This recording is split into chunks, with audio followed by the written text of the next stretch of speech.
record in 3, 2, 1. Yo, everyone, you're listening to Filmmaker Mike and the boys. Joining me for this episode is Pinhead. What's up? Yeah. Woohoo. So we're back. Did you get to see the latest Andor, Episode 9 of Andor? No, I haven't been able to see it, but that's fine Okay. because So my shit went down. So for right now, So are you did you get to see at least episode 8? the last episode I saw was episode 7. Okay, 7. Okay. So So I will not spoil anything then because I think there's enough that happens in 8 and 9 that I think you'll enjoy more without knowing about it. okay, Without spoiling episode 9 and 8, because I did discuss episode 8 with Kuya on the last episode, which by the time this is uploaded, that episode should be uploaded as well. But episode 9, entitled "Nobody Is Listening," fantastic. Again, the writing, the performances, it's just solid all around. Like whatever yeah, they're they've doing been for staying Andor, consistent. it is very consistent, and it's very impressive because it's just, man, it's just solid episode after episode. There's so much world building, so much story, so much great performances. The writing is fantastic. The cast is great. And in this episode, by the end of the episode, it had me cheering. Not because there was a big cameo, not because there was something that was referenced within the Star Wars lore. It's just Yeah, because of the characters and the writing, and it's just setting something up for the next episode. So now that episode 9 was released earlier this week, we have 3 episodes left.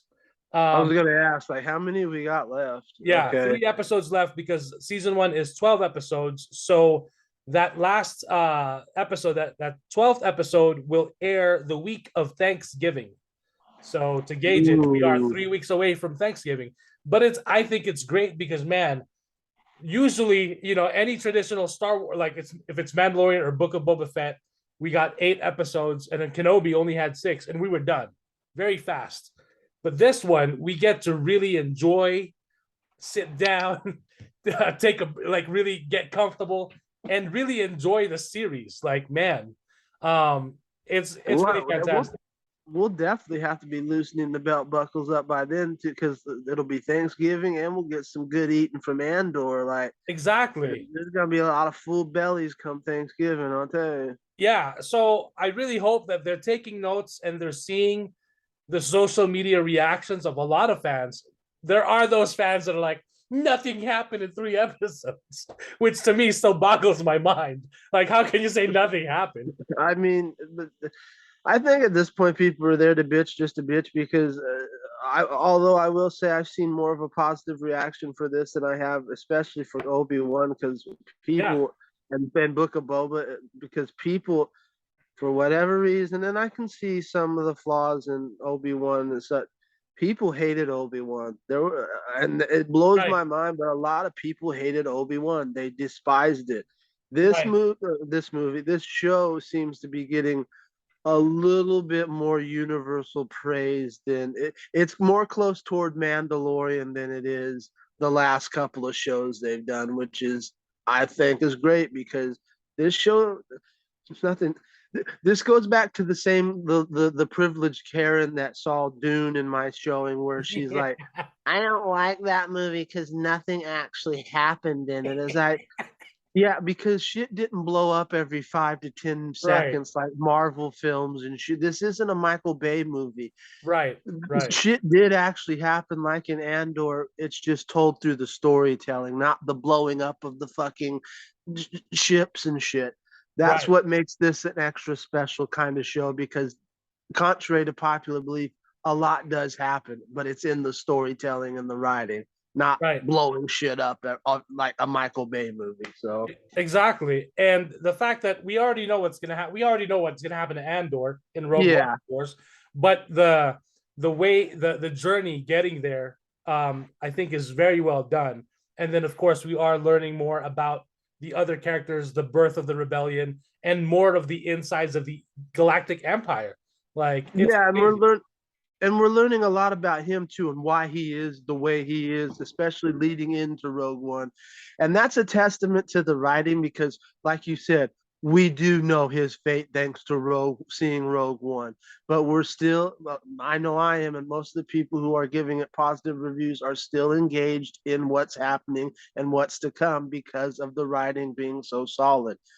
Exactly. It's really nice to get the backstory and seeing why he is not just the way he is in Rogue One, but why he acts and does some of the shitty and shady things he does in this series. Right. It's not just because reasons, you know. Right. And then Julie just started it a few weeks ago, Oh, that's cool. and she watched the first 3 episodes. And as I was rewatching it, I realized just how funny it was. Even if I already knew what was going to happen, it allowed me to really soak in like the dialogue. Like it's fantastic. And Yeah. it didn't even feel, yes, I've seen it, but and there's not like, especially the first 2 episodes, there's not like anything blowing up, but there was always constant motion. Someone's running, someone's moving. There's always movement in the story.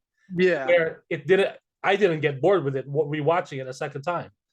Neither So did I. It's not like Halloween Ends where people are just standing around aimlessly looking around at the sky and going, like there actually stuff that happens within the slow burn of the story. And right, if you can watch that heist episode and tell me nothing happens, then I don't know what to tell you because that episode was fucking action packed. I mean, right. from the setup to the very last frame of the episode where we see what happens, to tell me that nothing happens is just absolutely absurd to me. Yeah. So And that heist episode had me on the edge of my seat because I was me like, too. what's gonna happen? Like Me too. I was like, oh shit, are they even knowing the outcome? Like I said, that we talked about knowing about his, or like you still have that moment of, are they actually gonna make this out of here? Like right, that's a right. testament of really good writing. Exactly.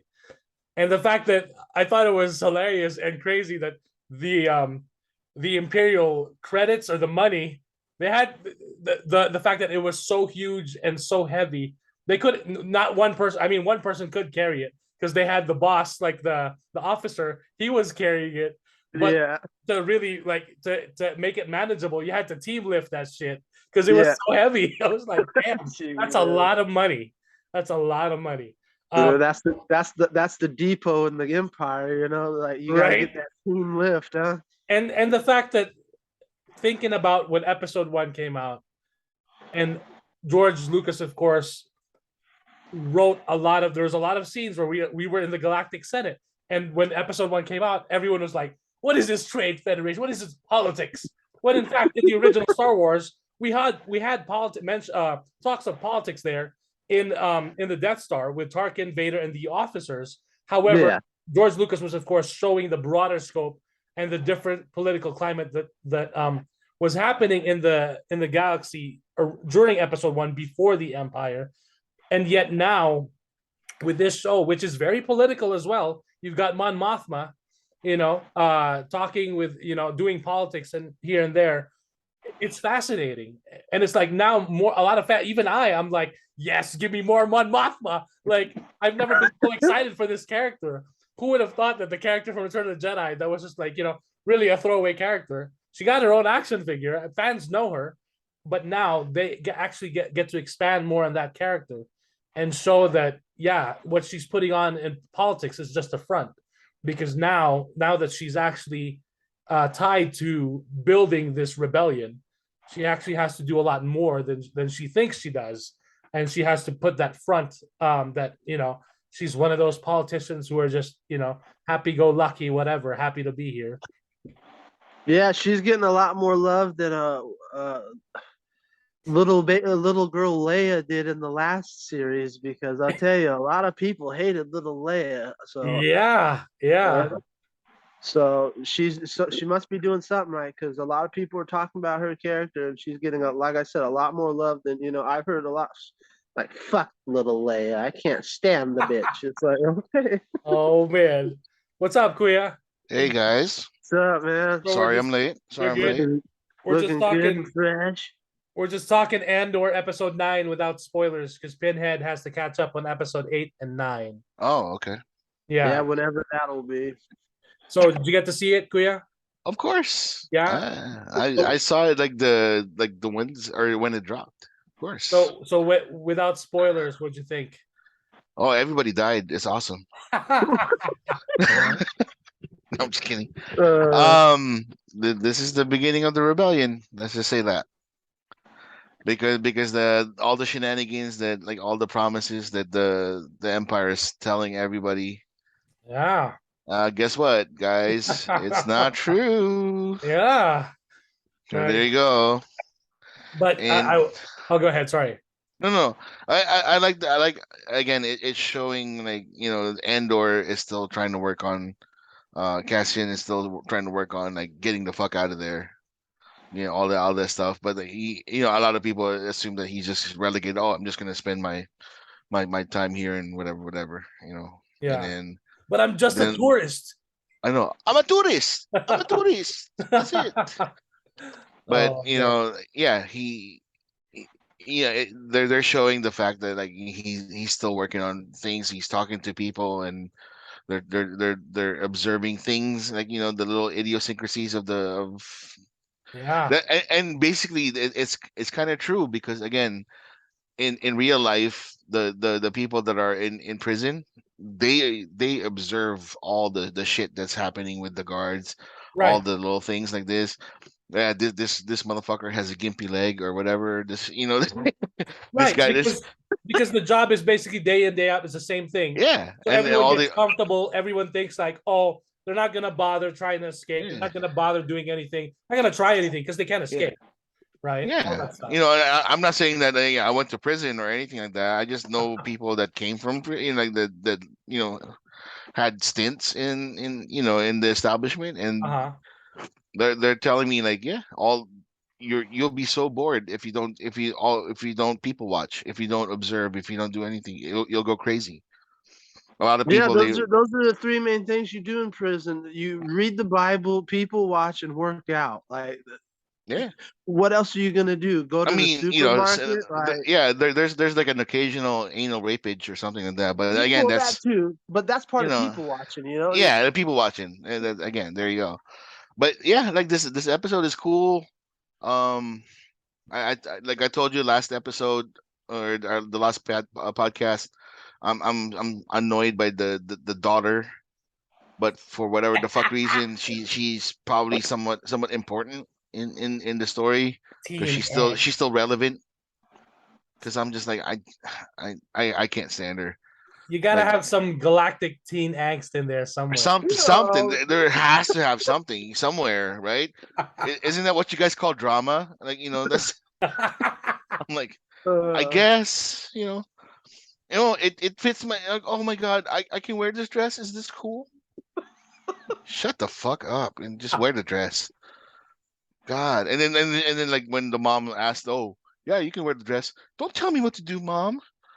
Like, bitch, you asked her.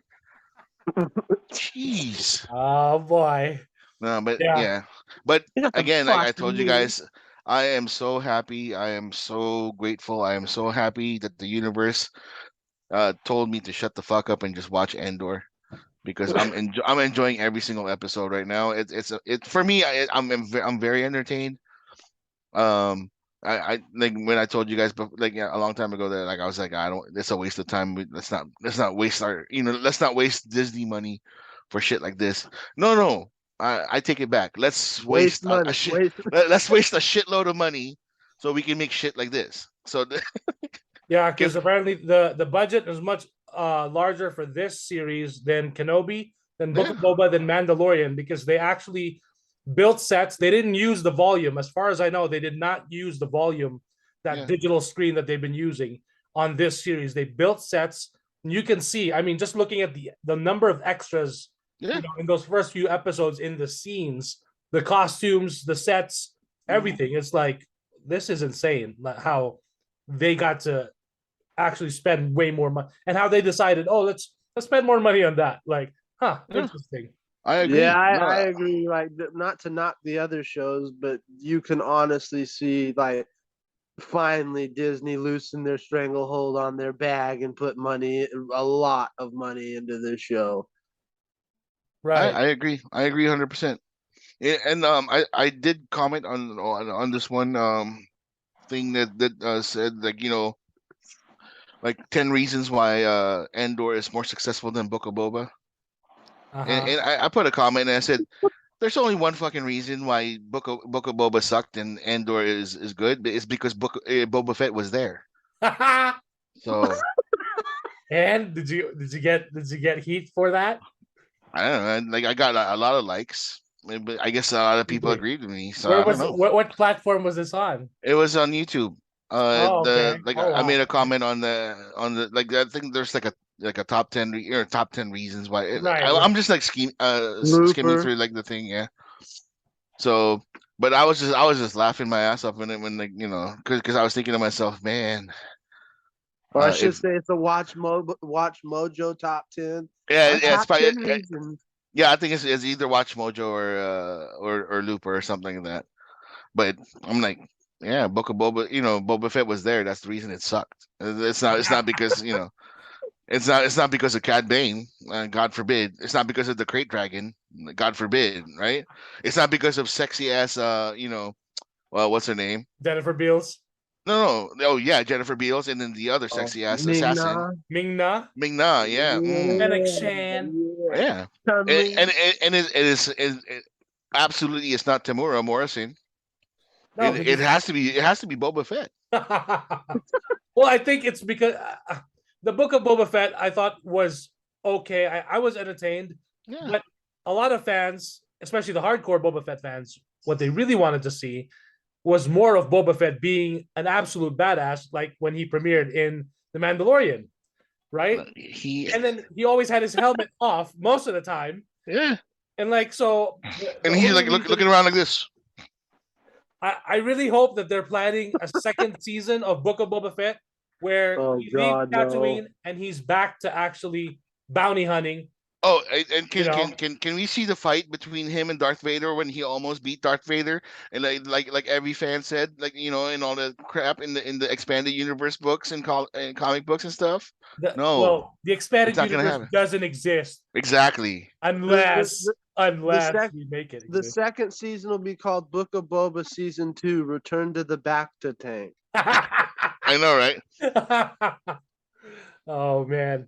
I will Hey. say, I know it's a prequel to an actual prequel, but my only real critique is in this show, we don't get enough Donnie Yen appearances. That's Oh just yeah. my personal Oh, yeah. bias. Well, And I agree with you 100% there, Pinhead. But there's always season 2. Yeah, that's true. Get some So- Hitman punches in there. So speaking of season 2, this is from IGN.com. Star Wars or via Collider. Star Wars Andor season 2 begins filming later this month. Hell yeah. November 21st. Hell And yeah. they will be it will bring us to Yavin. Like, Ooh. ooh, shit. We're gonna see them Ooh. establish the base on Yavin. Yavin? Oh, Yavin 4? shit. Isn't it Yavin 4? Yes. God, Yes. how the hell do I know that shit? Well, Shit, Yavin even I knew 4, that, which is a shock. but in the timeline, they BBY is before the Battle of Yavin. They just say Yavin and not Yavin 4. That's a good question. Now that you mentioned that, because now I'm curious. I want to give it a quick Google. Yavin 4 and what's the 4 mean? It's the fourth planet in the Yavin system, isn't it? That's what I'm assuming. Probably. Or the moon, or the fourth moon, or whatever the fuck. I don't know. Yeah. So Yavin 4, one of a number of moons orbiting Okay, the gas there you go. giant Yavin in the galaxy's outer rim.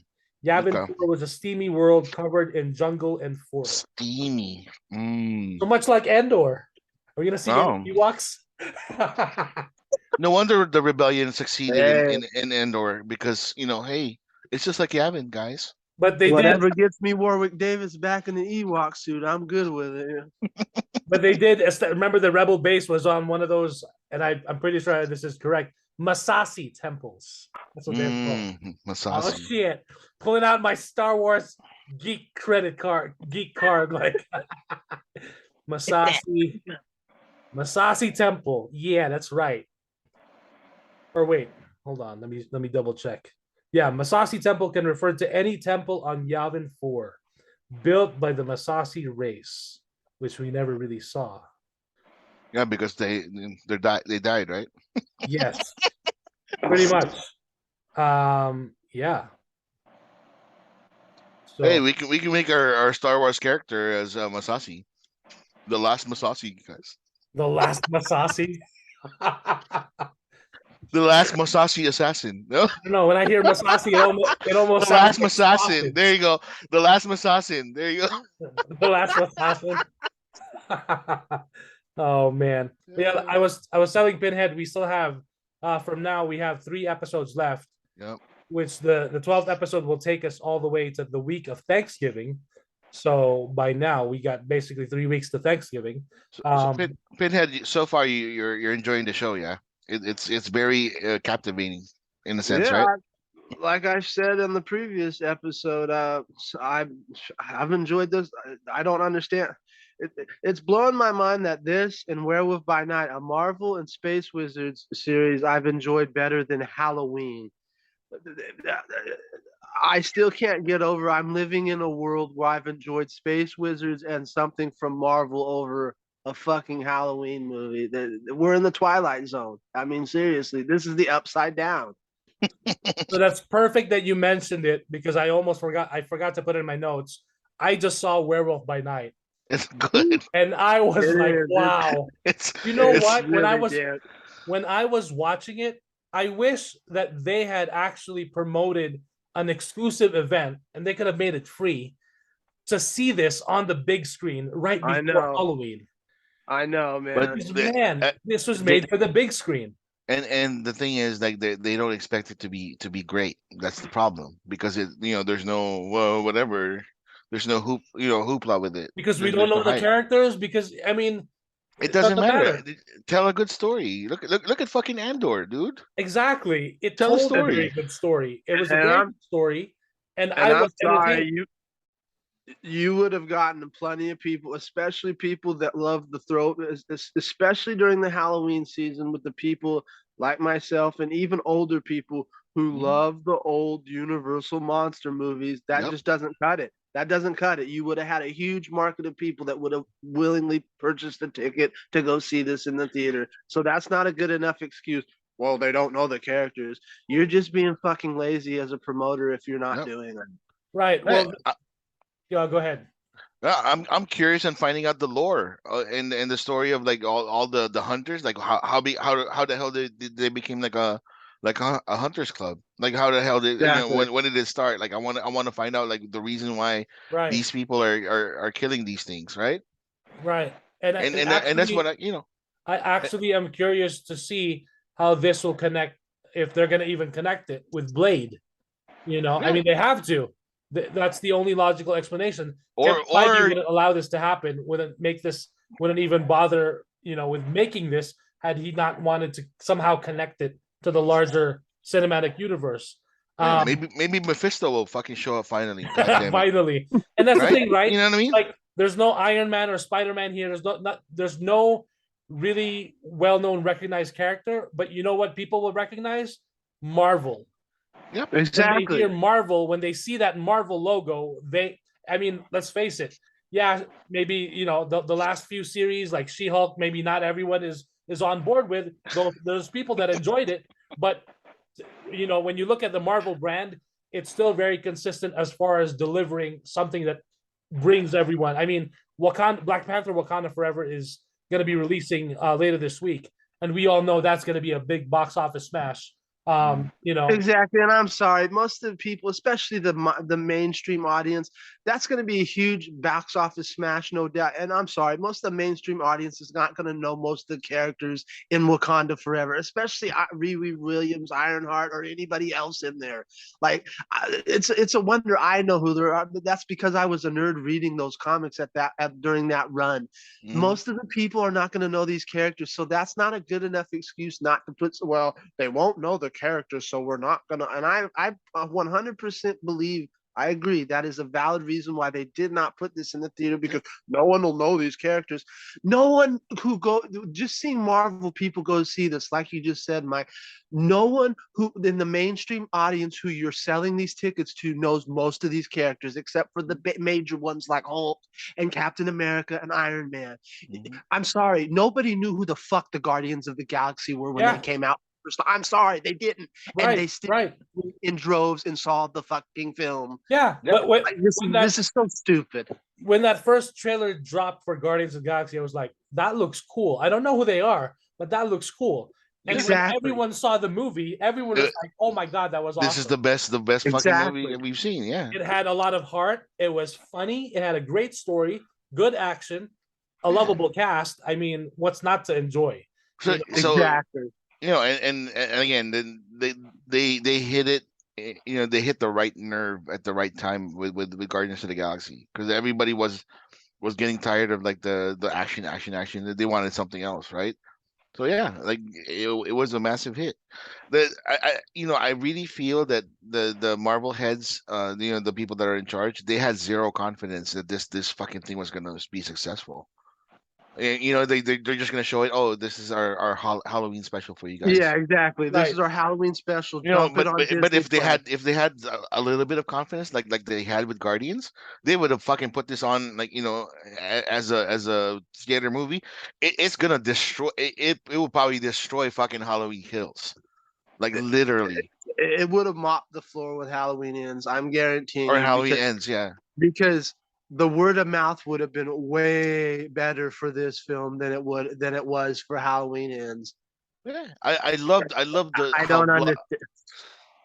Don't like understand. even if it was black and white, like I loved how bloody this fucking thing was. Yeah, Like it was awesome. yeah. And like I Like mentioned in the previous episode, this was far more violent than Halloween yeah, Ends. Oh, exactly. really? Yeah. Yes, That's like, insane. That's insane. yeah. The only, like I said, the only reason why they get away with it is because it's black and white. But you take that factor out, and considering Halloween Ends is a much longer film than Mhm. Werewolf by Night. Werewolf by Night is far more violent and intense than Yeah. Halloween Ends is. And I'm not even being funny. It's the truth. And Yeah. Halloween Ends is a rated R film, right? Yes, a Yeah. strong rated So, R so film. being a rated R film, you have essentially the license to be violent and bloody. Exactly. And have the Um, carte blanche to cause ultimate chaos, and Yeah. they didn't. so now But I'm curious. I'm this is one of the few times that the Marvel execs fucking dropped the ball so on things like this. So the rating for Werewolf by Night is TV 14. Which nah. is, it's essentially PG-13. Yeah, Right, but it right. should be more than that, because there's no fucking way that, like, if if they put it out as as is, it would have gotten some R ratings in the thing. But they because it's black and white, they can get away with shit like that, like the blood splatter and all that crap, right? And how cool would it have been to see this black and white film on the big screen? Yeah, it would have. Exactly. Man, what a missed opportunity. I remember the last time they did something like this, they did a preview of a scene for the first Guardians movie in IMAX, and it was free. So I actually signed up. I got my tickets. We went, we checked out the preview, and then they showed a new trailer on IMAX, and they gave us a free poster. And I was like, I'm gonna see that on the big screen. Hell yeah. I remember they did it for the Inhumans, which I did not check out, but they did an IMAX. They did an IMAX thing for the Inhumans before it dropped on That's right. ABC, They did. right? See, and that's so insane to me. And who did a big screen event today on November 6th? It's Stranger Things Day.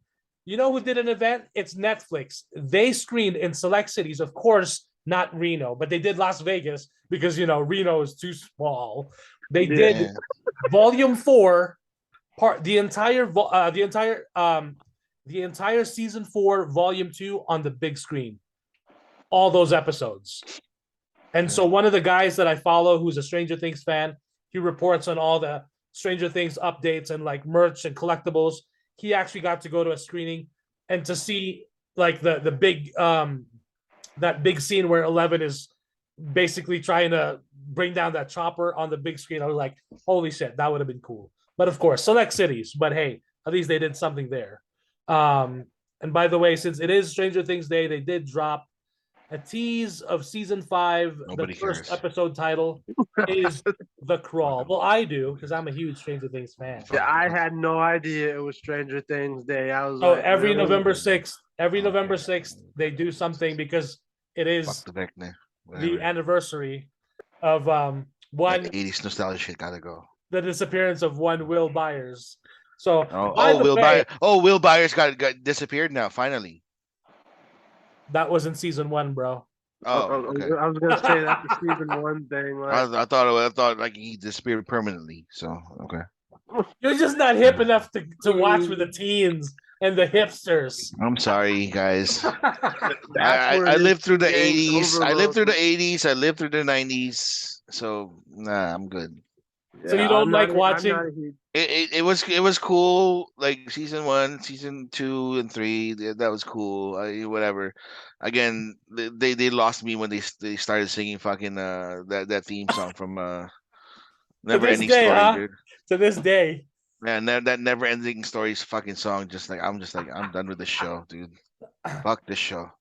I mean, look what happened So- to Kate Bush with her record. Hey, People discovered Kate it Bush. was a great song in the 80s. Don't get me wrong. It was a great song. Let's just leave it there. What Well- blows my mind is now Metallica is this brand new Exactly. fresh Yeah. band. This I don't new get band, and again, like, no. really, Yeah, really, no. Like, they've been the Metallica, titans like of metal fuck for these guys. decades. Fuck Like- fuck those like money grubbing fucking like old ass fucking wannabe rockers. That's mostly Lars. I'll admit Yeah. right there. Kurt Hammond is okay, but he's balding, so he needs to shave that shit off. All right. Oh. So moving on to a box office update from What a Variety. What a segue. Well, Fuck Kurt you know, Hammond. we Fuck gotta move Metallica. on. So from Variety, the title of this weekend's box office update: Black Adam leads sluggish box office Oh, I saw sluggish. that. as theaters desperately await Black Panther: Wakanda Forever. Oh, and they got some sluggish. heat from other fans too, who commented like, sluggish, like, really, just because it's not a Marvel film, huh? Mhm. And Oh. a lot of people were saying, well, they should have waited till after Black Panther: Wakanda Forever. Yeah. But I'm like, no, if they waited after, it's going to be pushing towards the Christmas season, and there's going to be another small movie with blue aliens called That would have beat Avatar: the shit out. The Way of Water, Mm. and that's going to demolish Black Adam. Exactly. That would have beat the shit out of Black Adam. Exactly. And that Like, runtime, that's so stupid. you see that runtime for Avatar: The Way of Water? Oh, 3 God. hours. 3 fucking hours. Cameron cannot help himself ever. He just can't. So like Lord of the Rings, where we got a lot of walking for a 3-hour movie, are we gonna get a lot of swimming? Wow. Wow. Uh-oh. Hey, that's a joke, just to be clear. Wow. I enjoyed myself in all 3 Lord of the Rings movies. Oh, but yeah. having not read the books, when I watched the Fellowship of the Ring, when I watched that first movie, Like, when the the- fuck when are it- they doing? Like 3 when- hours of walking? What the when fuck the is this shit? movie faded to black, when that last scene ended and it faded to black, I was like, What That's the it? fuck? that's it. When are we going to Mordor? I'm here. Let's go. Like, like why did that dude like with the sword skills fucking died and started blowing his horn? What the fuck is that? Yeah. So yeah, Variety put that article by Rebecca Rubin, who's been writing, of course, for Variety. Black Adam, a comic book adventure starring Dwayne Johnson, loomed over box office charts for the 3rd weekend in a row with 18.5 million in North American ticket sales. It was another quiet period at the movies as theater operators eagerly await Marvel's Black Panther: Wakanda Oh Forever, my God. which looks to invigorate the lackluster fall box office when it opens on November 11th. After 3 weeks of release, Black Adam has generated 137.3 million in North America and 319 million globally. It's a solid result, one that improves greatly upon another recent DC entry, 2021's The Suicide Squad, which tapped out with 168 million globally while playing simultaneously on HBO Max in North America.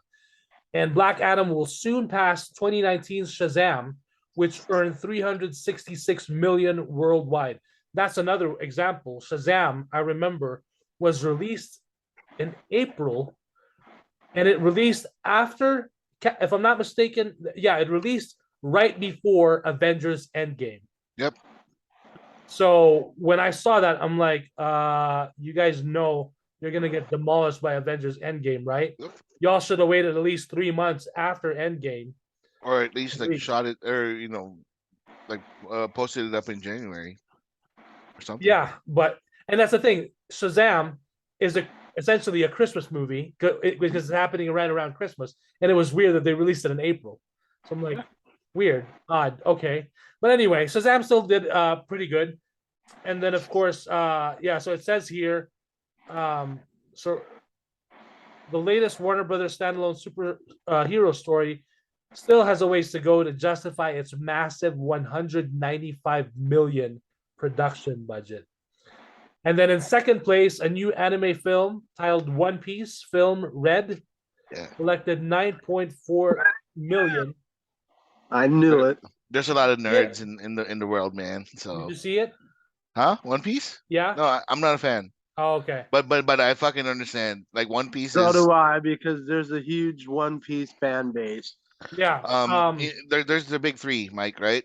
Naruto, Bleach, and then One Piece is the third one. Right. They don't even consider Dragon Ball Z anymore as one of the three, because it's like the granddaddy. Well, not only that, that's like amateurs for anime fans nowadays. Like, you might be considered a poser if you're a Dragon Ball Z fan. Like, I'm sorry to say, but it's true. If you're a Dragon Ball fan and you're trying to break into anime, especially for these nerdy ass diehard anime fans, they're gonna consider you a poser. So I've already had these conversations with diehard anime fans. I'm like, oh god, this is why I hate anime. The guys like you. Like, hey, Pinhead. Speaking of anime, I do have one recommendation for you later. Okay. Oh god. I'll tell you later. Okay. Yeah, so you will love One it. Piece, I can guarantee you will love it. All right. So One Piece is another modest win for Crunchyroll, a specialty anime label following recent anime releases like Dragon Ball Superhero, which made 38 million domestically, and Jujutsu Kaisen Zero the movie, which made 34 million domestically. Since those films carry relatively small production and marketing budgets, they don't need to break box office records to rationalize their price tags. And Sony-owned Crunchyroll has built a very popular business for the Japanese anime, says David A. Gross, who runs the movie consulting firm Franchise Entertainment Research. It's impressive. And then, of course, Tickets to Paradise with George Clooney and Julia Roberts is third with 8.5 million. And then number 4 is Paramount's surprise hit Smile, which is now nears 100 million. It's now up to 99 million domestically, and that is a small budget film was made for 17 million. And then Lionsgate's supernatural thriller Pray for the Devil rounded out the top 5 with 3.87 million. And it's so far generated a lackluster 13.64 million. What a shock. And then outside the top 5, the buzzy slasher film Terrifier 2 continues to impress, landing in 10th place with 1.2 million. And it's now grossed 9.8 million on its $250,000 budget. Wow. That's a lot. You've beaten Halloween Ends. Good job, David. You're doing the Lord's work. Yeah, that's really impressive from a $250,000 budget to break more than, to hit 9.8 million. Well, they're already greenlit part 3, and I cannot wait for it. I'm sure, yeah. Because the second one is it is brutal, fantastic. It is chef's kiss. Mike, I have a funny story about Tickets to Paradise. Yeah, go ahead. When Annika and I were watching, or were going to see Black Adam, there was two, let's just say 2 Karens in front of us. And they were like, they walked up to the ticket person and it's like, hi, can we have 2 tickets to that? Oh, man, did you know? Do you remember the name of the movie? And then she was like, "Gosh, oh my God, I forgot that. It's that one guy and that girl and whatever." And the guy just completely interrupted them. Ma'am, are you guys talking about Tickets to Paradise? And then they were like, "Yeah, yeah, yeah. How did you know?" And then the guy was like, "Lucky guess." I looked at Annika. I looked at Annika, and I was just like, "What the fuck is going on?" And then it's a good thing because I was gonna line up I was gonna talk to the dude after they all left, right? And I was gonna be like, "Bro, that was the most fun. No, that's the funniest thing I've heard in a while, like lining up for tickets." But somebody else got us, so we turned around. But I was like laughing, dude. I That's was like, wow.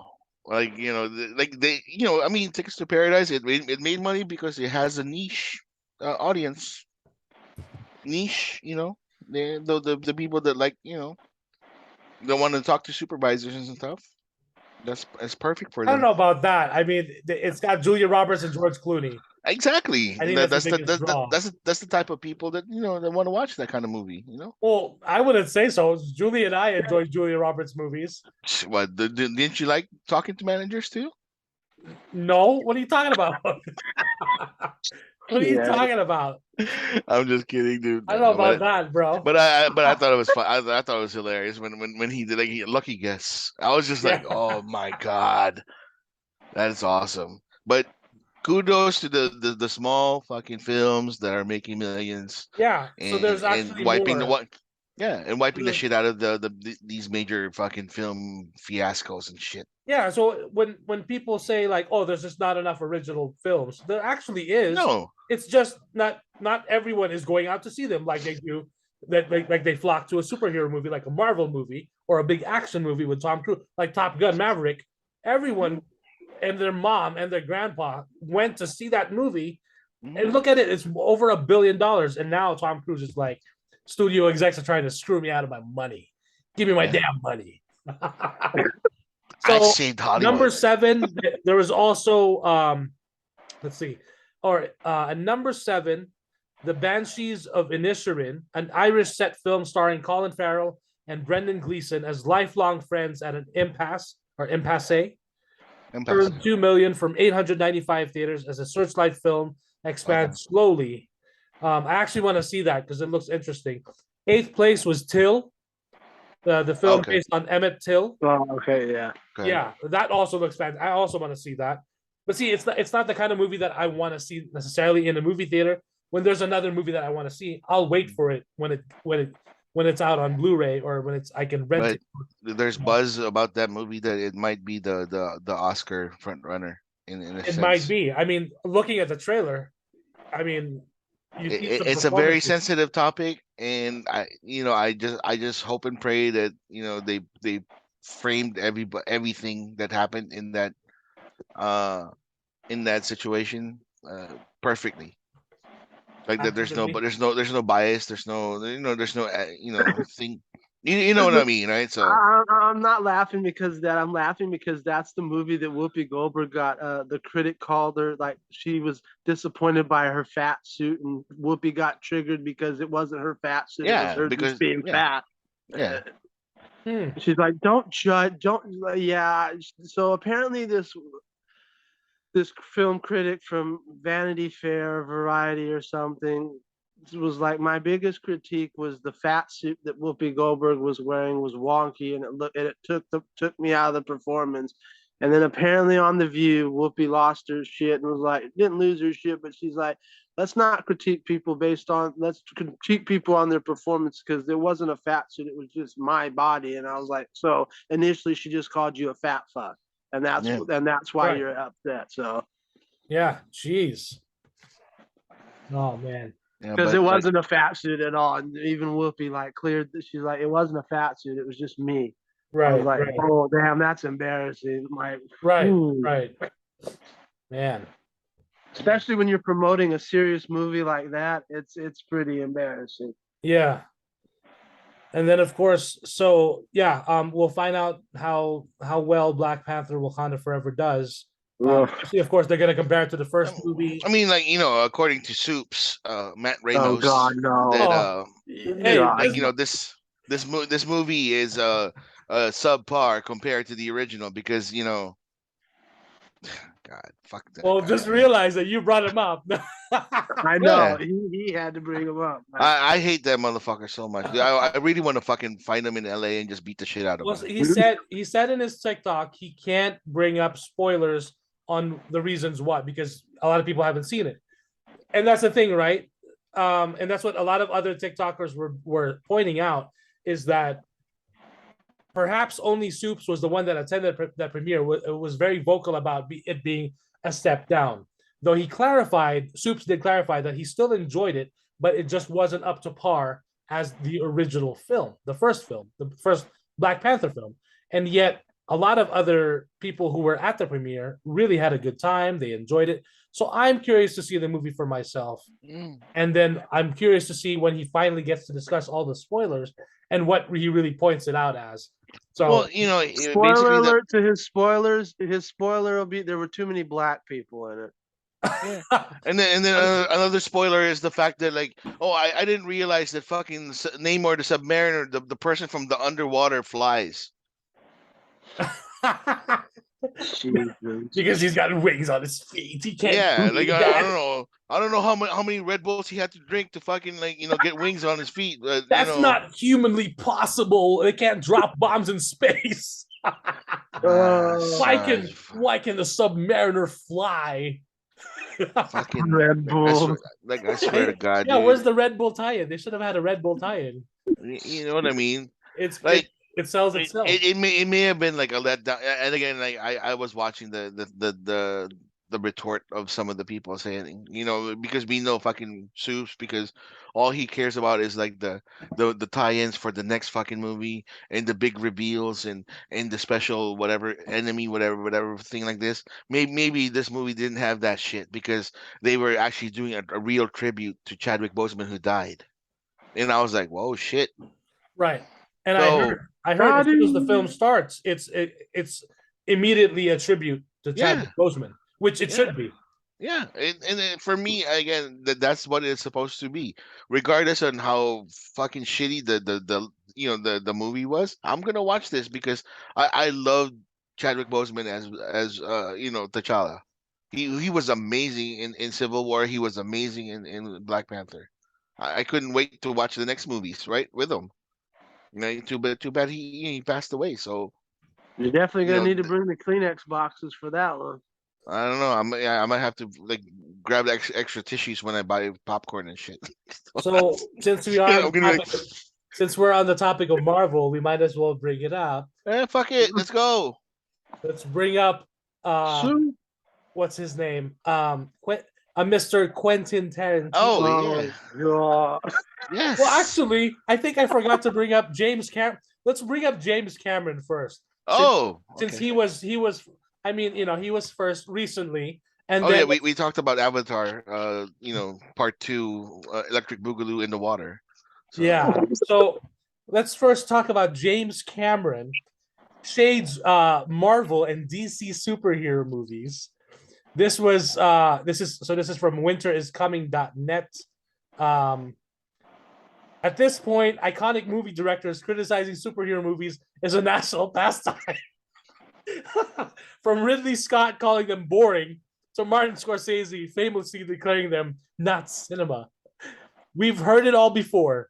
Now comes James Cameron, who's promoting his upcoming Avatar sequel, The Way of Water.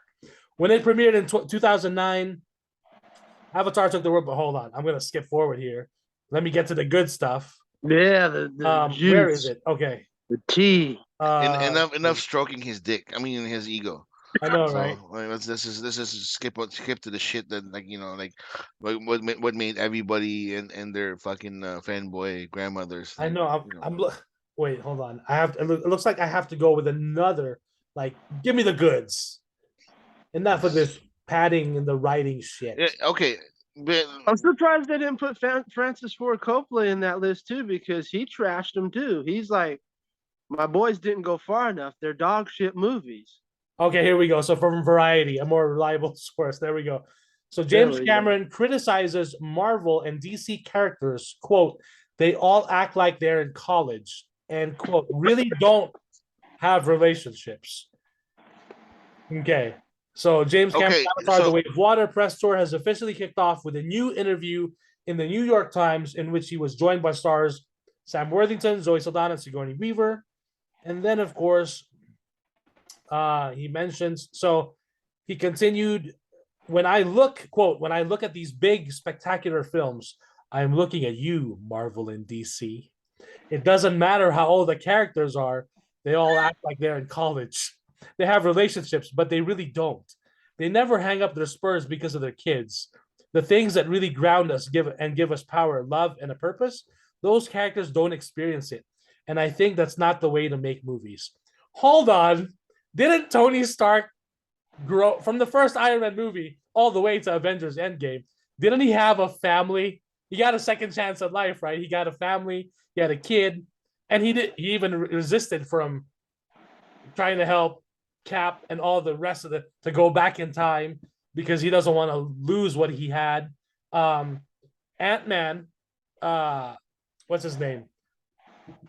Paul Rudd. Scott Lang, Paul Rudd. Yeah, Scott Lang.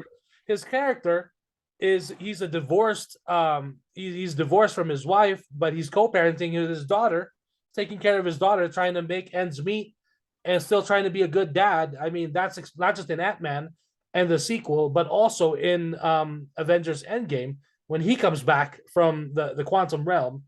There's that beautiful scene of him, finding his daughter, finding Cassie, and when he goes to their old home and he finally comes back and she opens the door, he realizes like she's grown up and he's lost all these years with his daughter. I mean, just a few examples. I mean, I don't know, Superman in Batman v Superman had a relationship with Lois Lane. In Zack Snyder's Justice League, it's established that or hinted at that Lois Lane is pregnant.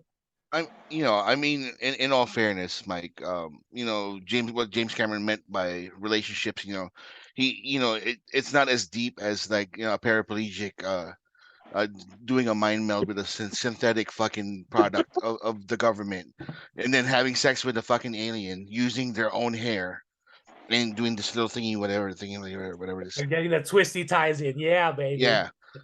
And again, and then also like using a very, very wonderful, beautiful 2D cartoon as the basis for your original script.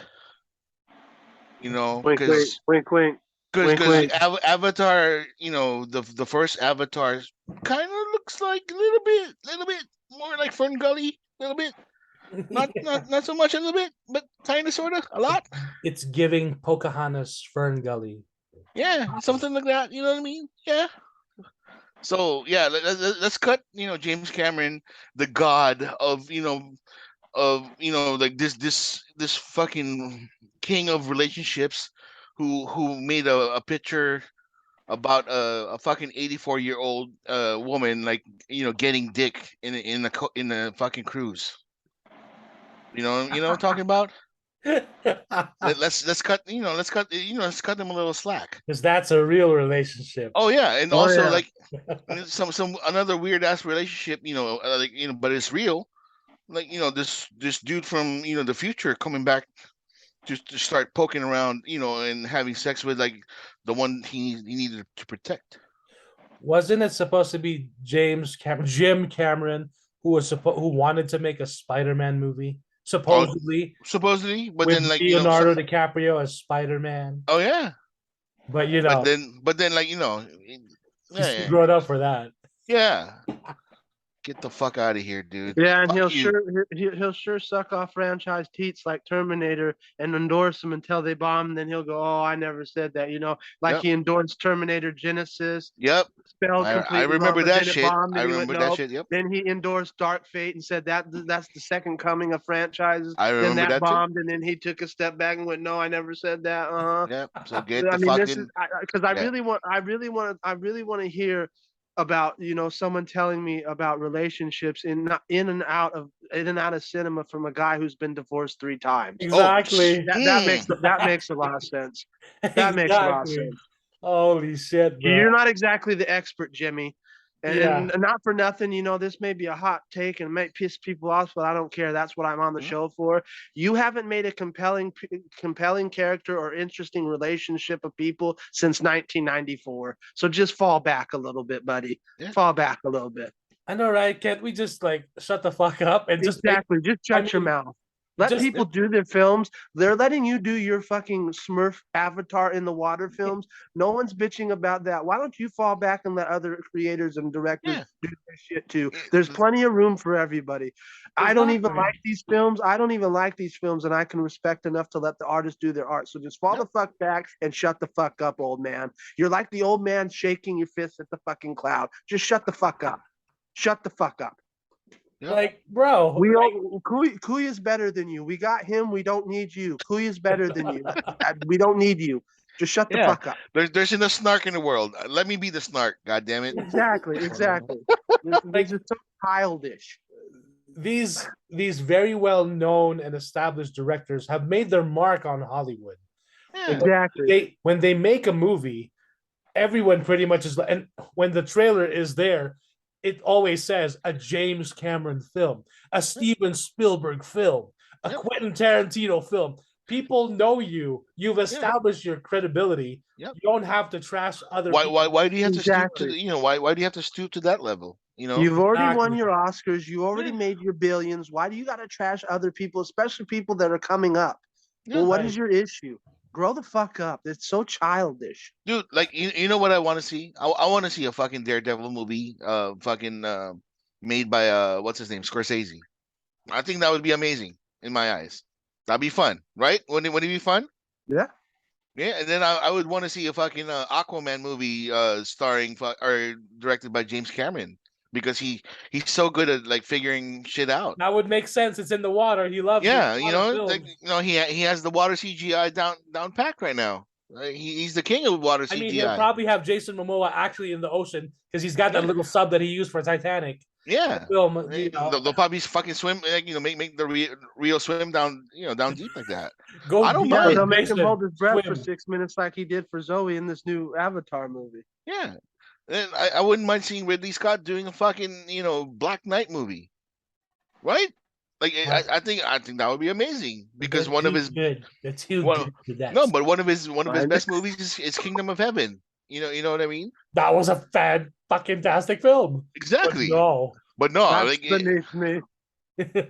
Fuck out of here. It's beneath Sir Ridley Scott now. You cannot have he made that fucking prequel to goddamn Aliens, and it wasn't a good ass movie. Hey, watch it. It's like Prometheus? Yeah. Prometheus. I like Prometheus. Prometheus was I like Prometheus too, but compared to fucking Alien, compared to the other, of course, that's still something. But watching Prometheus in the theater, I was captivated, and I was on the edge of my seat. And he also made Robin Hood. What the fuck? Oh, don't. See? So please don't tell me like shit is boring. This is boring. Fucking Robin Hood was boring. I wanted to watch fucking Robin Hood, right? I didn't want to watch a fucking Oscar Isaac like acting like a dick for like 90 minutes. I didn't want to watch that. I didn't watch like an old ass fucking Robin of Locksley, which is not even his real name. He fucking stole it from somebody. You're talking about the most recent one? Is it? Yes, the Robin Hood. Yes, I haven't seen it. I haven't seen it yet. The one when he's just like a regular soldier, a foot soldier. Oh, with Russell Crowe. That's with right. Russell Crowe. Yeah. That was a few years back. Not just the Gotcha. I have not seen that one. So don't give me the shit like that you guys have made like nothing but classics and shit. Especially this Quentin Tarantino motherfucker. So now let's move on to that one. Let's segue to this motherfucker Variety.com. Right now. So the one from James Cameron was October 26th. From the one for Quentin Tarantino was published November 4th, so just a few days ago. Quentin Tarantino says Marvel directors are, quote, hired hands, so he won't join the MCU. I'm not looking for a job. Which, okay, you really don't, because you can write whatever. No one asked you, cocksucker. Okay, how about that? right? Fucking Um, like I guess, but biting off of other famous directors' styles and shit like that. It's okay, but like you don't need a job. so Quentin Tarantino flirted for a period of time with directing a Star Trek movie, but that doesn't mean Jesus he'd fucking ever take the Christ. leap into the Marvel Cinematic Universe. The filmmaker, Oh, who's currently making the press rounds in support of his new book, Cinema Speculation, told the Los Angeles Times that directors in the MCU are simply, quote, hired hands, and he has no time to assume such a role. Quote, you have to be a hired hand to do those things, Tarantino said of Marvel movies. Quote, I'm not a hired hand. I'm not looking for a job. In Cinema Speculation, Tarantino writes that today's filmmakers can't wait for the day superheroes movies fall out of favor in the same way 1960s directors rejoiced when popularity for studio musicals waned. The director told the LA Times that such comments are, quote, snarky little asides out of the corner of my mouth. Quote, the analogy works because it's a similar chokehold Tarantino said about superhero movies dominating the industry these days in the same way musicals did in the past. While Tarantino refuses to become a quote hired hand for a studio, he also might not want to direct a Marvel movie because Hollywood rarely produces big budget movies that are his quote type of film. And he says, quote, of course, I like Star Wars. What's not to like? Tarantino said, but I remember, and this is not a but in a negative way, but in a good way, the movie completely carried me along, and I was just rocking and rolling with these characters. When the lights came on, I felt like $1,000,000. And I looked around and had this moment of recognition, thinking, wow, what a time at the movies. So there you I go. tell you the irony of that whole thing. I love how he talks shit and covers his ass all in the same fucking article. So, in case in the future he might want to do and become a hired hand. Like, stop this shit. And furthermore, let's say for the sake of argument, you're correct. What's wrong with hired hands? Guess what? A lot of hired hands worked on your overrated fucking films, Quentin. Yeah. Mm. So you're talking shit to them too? See, People these got to eat. snobs get on my fucking nerves. Exactly. The people got to eat. These fucking snobs get on my fucking nerves because of stupid shit like that. You're a fucking brain dead fuckwit, Quentin. And you're not doing yourself any favors, especially after the lies you told about Bruce Lee that many people in the community that knew him debunked your shit. So I'm not going to take you as credible anymore, especially before he died, even Jean LaBelle debunked your shit. Yeah, because You're not exactly a credible witness to the crime, sir. You're another one like Jimmy. Shut the fuck up, Quentin. Yeah. like you heard about what he said, right? Right. About Bruce Lee in regards to like Bruce Lee can't fight, Right. and that the star of his Hollywood or whatever that stuntman Once was upon a time in Hollywood. yeah, the one that kicked Yeah. supposedly kicked Bruce Lee's ass. Right. Yeah, Right. and it And never that happened. Bruce Lee was the Right. bully that used to beat the shit out of American stuntmen because he hated American stuntmen, which Oh, once again was debunked by, like I said, before he died, Judo yeah, Jean LaBelle, who was very, very right hand man close to Bruce, who was close to the family, who was actually, unlike you, Quentin, on the fucking sets of these movies. yep, Right. Wow. You're a fucking brain dead fuckwit that has no credibility yep. whatsoever. You're one of the most overrated directors in cinema history. I'm sorry, but you are. Shut the fuck up. I I agree. do. You're a moron. I You're do not as smart remember. as you give yourself credit for, Quentin. Jesus. Yeah, I remember the family of Bruce Lee spoke up when Once Upon a Time in Hollywood came out, and they weren't happy with Shannon was way they pissed. portrayed Bruce Lee Yeah, the because of daughter was course pissed. it felt more like a caricature than an Yep. actual, you know, um, not performance, but how Bruce Lee was really like. Yep. So And yeah, not for nothing, not to always bring it up all the time, but your history of racism, Quentin, doesn't give you a whole lot of credibility. Yep. You made a yeah, lot of these films just so you could drop the N word. Yep. So just so you could say it and get a pass. I don't give a fuck if Sam Jackson gave you the pass. Fuck Sam Jackson. He doesn't speak for the entire black community. yeah. So just shut the fuck up, you racist piece of garbage. Like, shut up. And the whole hired hands, like, hey, you know what? people gotta eat, people gotta pay rent, people have families, or they just gotta People got feed to the start Exactly. somewhere. exactly. Hey, wait, Everyone has to start wasn't he somewhere. a hired hand somewhere? Yeah, When did he fucking start? You know what I mean? everyone Who has gave him to who start gave him the somewhere. first break? Hollywood Video. So just shut the fuck up, Quentin. Like seriously, you guys need to stop this shit. You overprivileged snobs need to just shut the fuck up. Yeah, Either Fucking just state a simple opinion and keep it pushing. You know, what did our mothers tell us? If you can't say anything appropriate or nice, don't say shit at all. Just shut the exactly. fuck up and keep it pushing. Yep. You can make a critique and put your opinion out there about a certain film you may like or dislike without trashing other artists and other companies. Keep it pushing and shut the fuck up, dude. Seriously, this Yeah. is old. This is old and childish. At first, it was funny and it was amusing, but now it's just getting old and pathetically childish. Like grown ass men past their 50s are doing this Yeah. shit. Pathetic. It's pathetic. And the fact that these guys have made it, you guys have made it. Like, Exactly. can you Like, at least like what are you encourage bitching about?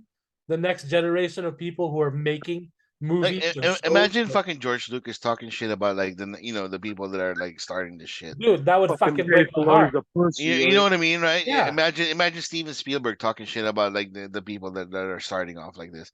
Imagine these people that that followed these icons and all that stuff, and then all of a sudden they're like, imagine Akira Kurosawa, goddamn it, saying shit like this. exactly. Exactly. Like he didn't complain when everybody fucking bit off of his shit.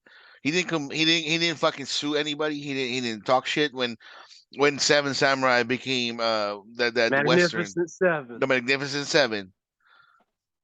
And he didn't complain shit. He's like, hey, you know what? Americans need to have like a take on whatever, and they know western. So there you go. Right. Probably He because let it go. Kurosawa had a lot more class than these assholes too. So See, and that's the thing. This is the thing. This is the difference between the great ones, the good ones, the pretentious fucking whatever ones, and like the hacks. Right. So whoever the fuck you are, you can list yourself as a great one, as a good one, as a pretentious one, or a hack. So either one. Like fuck. These people need to just fucking just like stop, dude. Especially James Cameron, fucking like one movie every fucking 20 years. You need to shut the fuck up. Yeah. Whoop de doo. yeah, he's like Like the lunar eclipse. Like nobody gives like you do like again when I saw the previews, my fucking hype. Like I usually get hyped up with trailers and all that stuff. When I saw fucking The Way of Water or whatever the fuck you call it, I was just like, oh, so it's Avatar only underwater. Okay, cool. And then like I was watching it and I was like, oh, let me guess, there's gonna be some sort of sea animal that's gonna look weird, but it's gonna look like a fish. Oh, there you go, there it is. and we're gonna get 2 or 3 more of these fucking movies too. Yeah, Like Yeah. this is insanity. He's gonna end it because at his age he can't do shit more. Because like he's you gonna said, be he's it gonna be takes like him George R. 40 R. Martin. He's it gonna be takes like him George R. R. 40 Martin. years to do a movie. He's gonna end his legacy on this shit, really? Yeah, Okay, How about okay, True Lies 2, bro? yeah. exactly. Make fucking True Lies. Because Do Arnold's do still it again. kicking, and so is Jamie Lee Curtis. Do it again. That was a fantastic fucking movie that everybody enjoyed. That's Not why I not this said pretentious, not this pretentious like oh save the environment type of bullshit. Which you, I guess based on the trailer, you guys didn't save the environment now, did you? yeah, So because you dump buckets and gallons and buckets of water into those fucking super stage tanks to make the water happen. Because y'all know you didn't go out to a fucking rainforest and film this shit. You did it on a sound stage with massive amounts of water that you've wasted. But you guys are environmentalist saviors. You're environmentalist saviors. Okay. Like, shut the fuck up. You guys are pretentious morons that can't even stick to your own. I am so sick of these yeah. people. I'm sick of them. I'm sick of them. So Avatar 3 is scheduled for December 2024. Avatar 4. Is it gonna be like Avatar 4 or Avatar 3, the air up there, fucking like and then like the and then like Avatar 4, when the Fire Nation attacked or something. I don't know what the fuck is going on. So Avatar 3 doesn't look like it's got a title. The air up there. Avatar 4, 2026. The Last Airbender or something. I don't know. I don't know what the fuck they're gonna do. So Avatar is it gonna tie 5. in with the classic Nickelodeon cartoon? I don't know. Because So he did you guys know that he wanted to fucking sue Nickelodeon for the name Avatar? I'm not surprised. That this pretentious asshole was like, oh, Oh my I god. I named it first. Oh yeah, when did the fucking cartoon happen? When did you write your script? Yep. You know, so you need to shut the fuck up. Oh, I own the rights to Avatar because blah blah blah blue aliens. No, fuck you. So yeah, Avatar 3 on December 22, 2023, Avatar 4, December 19, 2025, and Avatar 5 on December 17, 2027. So I was just kidding. We really are getting three Yeah, more of they- these fucking movies? Yeah. Oh my god. Why? Why? Because you wished it into the universe and look what happened, Pinhead. Jesus Christ. I'm sorry. But gee, How about you wish into the universe that I win the Powerball? Let's just say that. Fucking Oh my god. Why? I mean, with this sequel coming out, they have to leave it on a cliffhanger or something to set up the, But three more fucking movies? Why? five Avatar films. The God. Avatar universe is growing. We I mean, didn't even get five we have to be Terminator introduced- movies. We Is have to it- be is- introduced to different colored aliens at some point. wait, is this like Welcome to the Awa verse or something? What the fuck? So I watched that new trailer. The new trailer dropped, and it's giving It's a little bit more fucking- of the story. Supposedly, they migrated with another clan, with Jake Sully, migrated with Neytiri, but that tribe that doesn't want them there because they're gonna bring trouble. And then what's his name? The bad guy, Miles Quaritch, Colonel Miles Quaritch is back. He's Yeah, back. he's coming He back. fucking Yeah. died. He So I'm like, died. He's coming they back. haven't even shown him the trailer. I'm like, He died. How the hell did he come back? Did so did Awa? Sigourney Weaver, but now she's Wait. No. At the end of the first movie, Sigourney Weaver came back because she became that other Avatar. That's right, but she's also playing a younger the Avatar. daughter. Okay, daughter. and that's another fucking question I have. Yeah, Jake Sully has a synthetic body. How the fuck did he bore a daughter? It's a synthetic body. There's no. Is it the magic of Awa? as the great Ian Malcolm once said, "Life finds a way." Oh Jesus Christ! And perhaps they changed the whole thing, and maybe he grew a dick. Maybe he was like, No, I mean This shit, I'm I need a okay if he dick, grows bro. a dick or whatever, but it's a synthetic body. That means that everything is fake. "Awa finds a way." Oh my god! Shit. Basically this is gonna be like an immaculate conception or some shit like this, right? Yeah, there you go. You are the Oh. chosen one. Fucking. Now I'm more excited because I want that question answered. And if James Cameron doesn't answer it, perhaps we're gonna explore it in the next 3. Yeah, we got three more sequels. movies. So why How the not? fuck do Why they not? have children? We're There gonna we go. somehow find out that Jake Sully is descendant. Jesus, man. Holy And shit. then like spoilers at the end of Avatar 5 is actually fucking the like Jake Sully was the grandfather or the great grandfather of Thanos. It's like Sam Witwicky. Sam Witwicky was descendant to Archibald Witwicky, who found Megatron. With Wiki. I think they made that name with Wiki, but just because the Optimus Prime voice sounds fucking hilarious when he says with Wiki. I mean, it stands out. Sam It's Witwicky. It's memorable. I still remember it to this day. And fucking Shia LaBeouf's. I mean, I think he carried that movie. I enjoyed his performance in that first Transformers. No, I think Made him a true household name. And it also think- made me jealous because he was with Megan Fox for a whole movie. I think Megan and Fox more. is like hot body carried that fucking film and Bumblebee. Well, yeah, So that's just like you get that like straight right there. that Don't too, forget and Bernie Mac. His Oh his yeah, the performance. that too, and Michael Bay's slow motion shot of Megan Fox's sweaty abs oh opening yeah. the hood of the car. Yeah, and then here and I have the perfect song to come in. Baby, come back. It's a Yeah, fucking, there you go. oh my god. But And nobody called out Bumblebee or the Autobots ripping off Batman to call out on the other Autobots when they put out their Transformer bat signal. yeah, Or Optimus was it? No, it was Optimus Prime, right? No, it was Bumblebee. Was it yeah. Optimus Prime? I can't even remember. It didn't matter. And Now I then gotta fuck. rewatch it. Gotta Wait, rewatch all the so films. let's just do the perfect segue and say just fuck James Cameron, fuck Quentin Tarantino, and let's just carry on. Amen.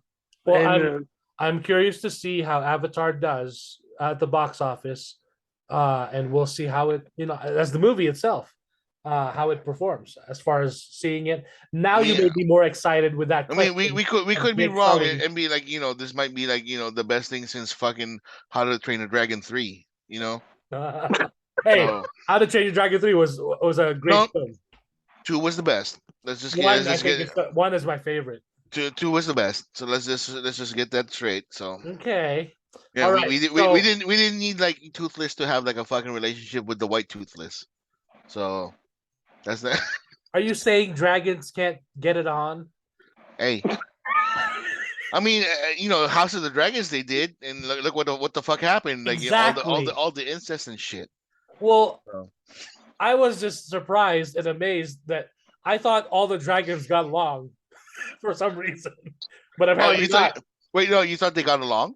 I just thought they did because they're all supposedly I don't know, like together. I don't know, like they're in the same family, aren't they?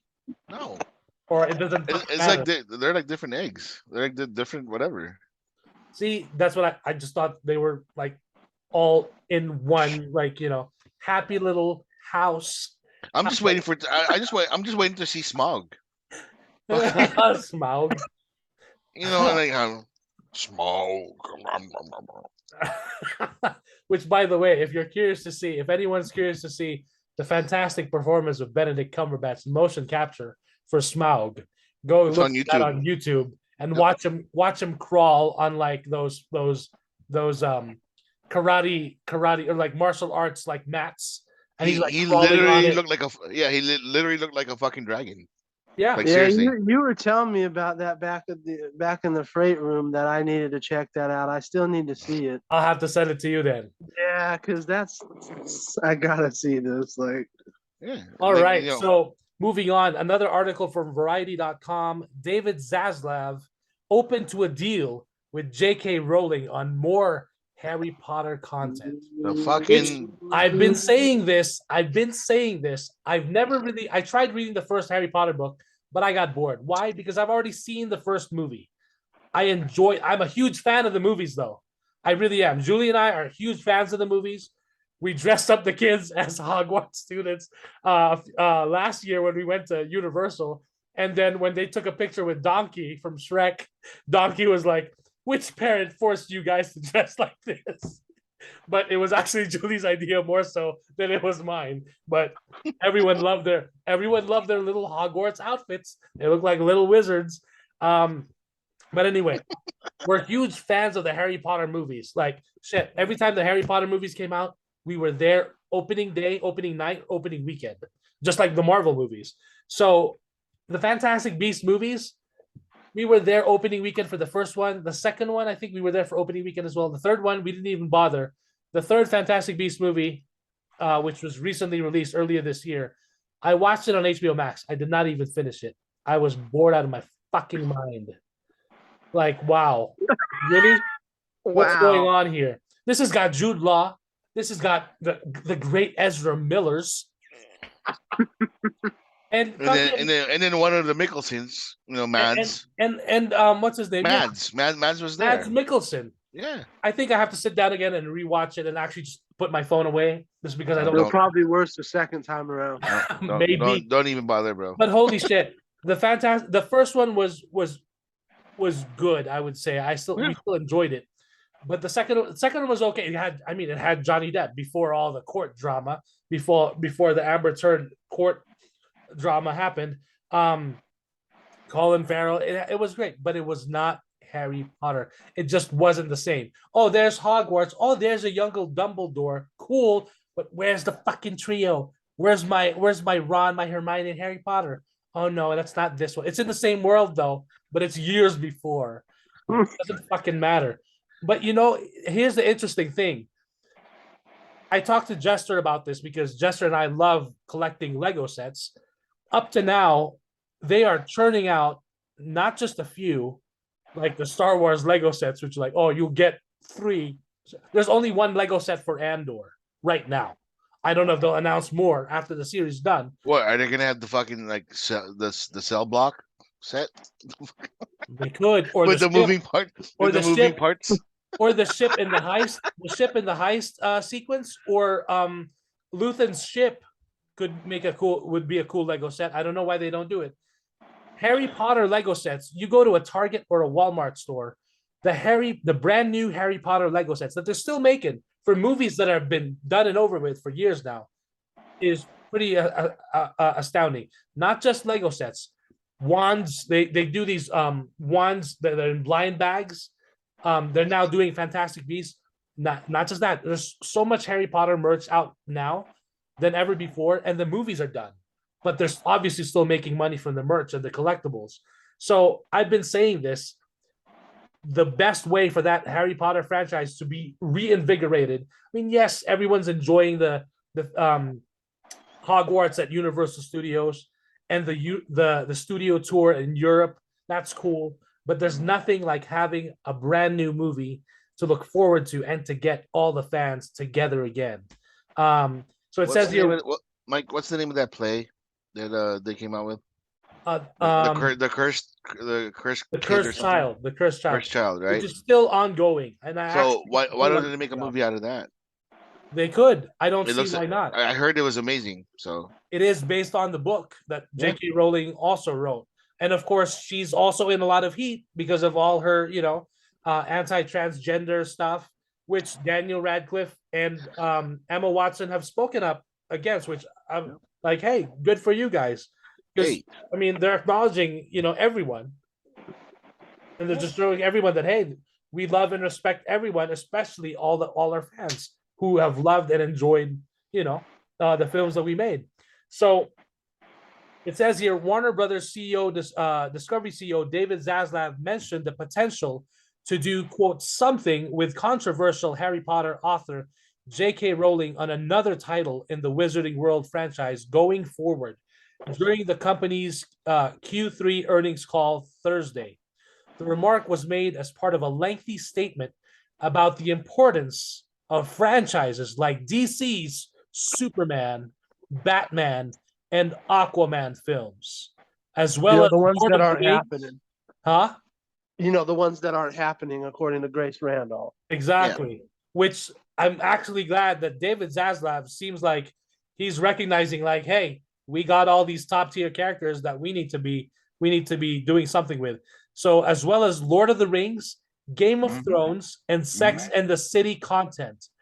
It was during this answer that the WBD CEO mentioned his interest, quote, if we can do something with JK on Harry Potter going forward. We're going to have a real focus on franchises, Zaslav said in response to a question from a media analyst about how content will be different under Warner Brothers Discovery from the AT&T run Warner Media era and before. Quote, we haven't had a Superman movie in 13 years. We haven't done a Harry Potter movie in 15 years. The DC movies and the Harry Potter movies provided a lot of the profits of Warner Brothers motion pictures over the last 25 years. So a focus on the franchise, one of the big advantages that we have, House of the Dragon is an example of that.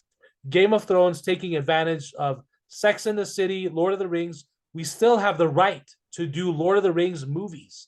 What are the movies that have brands that are understood and loved everywhere in the world? Yeah.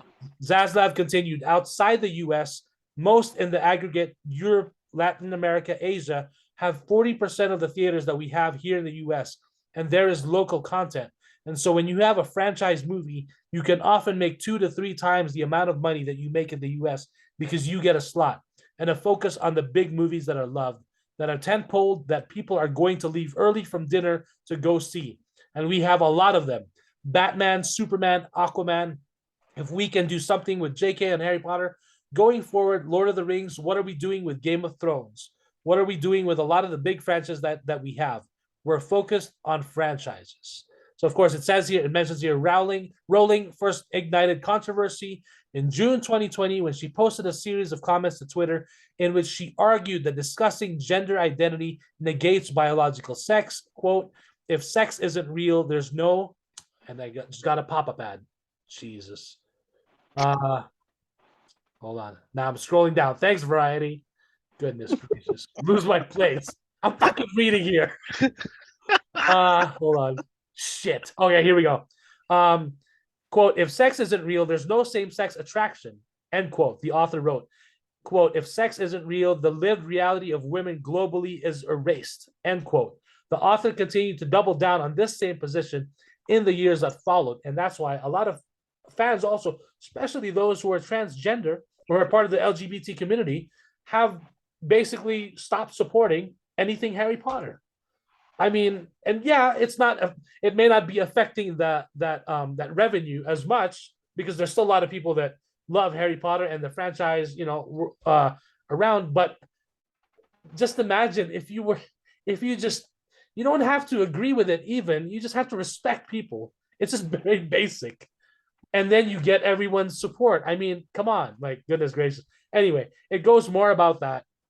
But the one thing that I'm really excited about, of course, is not just Harry Potter that David Zaslav mentioned, is that he mentioned specifically Superman. Batman, of course, is going.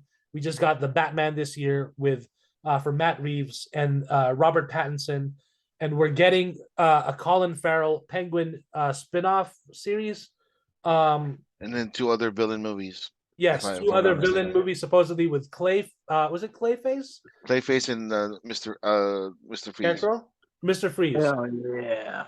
So, which is interesting. Like, it's not a series; it's a movie. And from what I heard, the story of Victor Freeze is based really, really, really close and based on the animated version.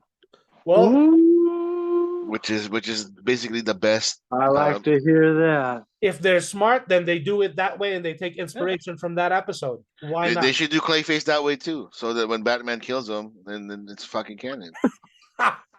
Yes, of course. Yes. So that's with that. But at least and they also just recently announced the cancellation of Stargirl, which was in its 4th season, which actually the first season I thought was great. I need to get back into it. I was impressed with it. Yeah, because there's a lot of JSA stuff there. There's a lot of the first episode was fantastic. There's a lot of deep cut references. I mean, what's his name is Jeff Johns is working on that show. Yeah. I just don't understand how we get 4 seasons of that, 3 seasons of Batwoman, 4 seasons of Titans, whatever. I couldn't get more than 1 season of Swamp Thing, really? Yeah. Really? That's bullshit. I don't know if we discussed that on this episode. I think we did. I think part of that was because it was so expensive to keep the set that they built. I understand that, but just scale it back then and keep the same writing. I know, right? Scale it back, like Swamp Thing was good. I need to check it out. The comic book is actually even it got like 10 times better now. Yeah, now, Swamp Thing technically is one of the strongest and most powerful beings in the universe. I'm not even saying fucking in the planet. I'm just talking in the universe because he's sentient of the green.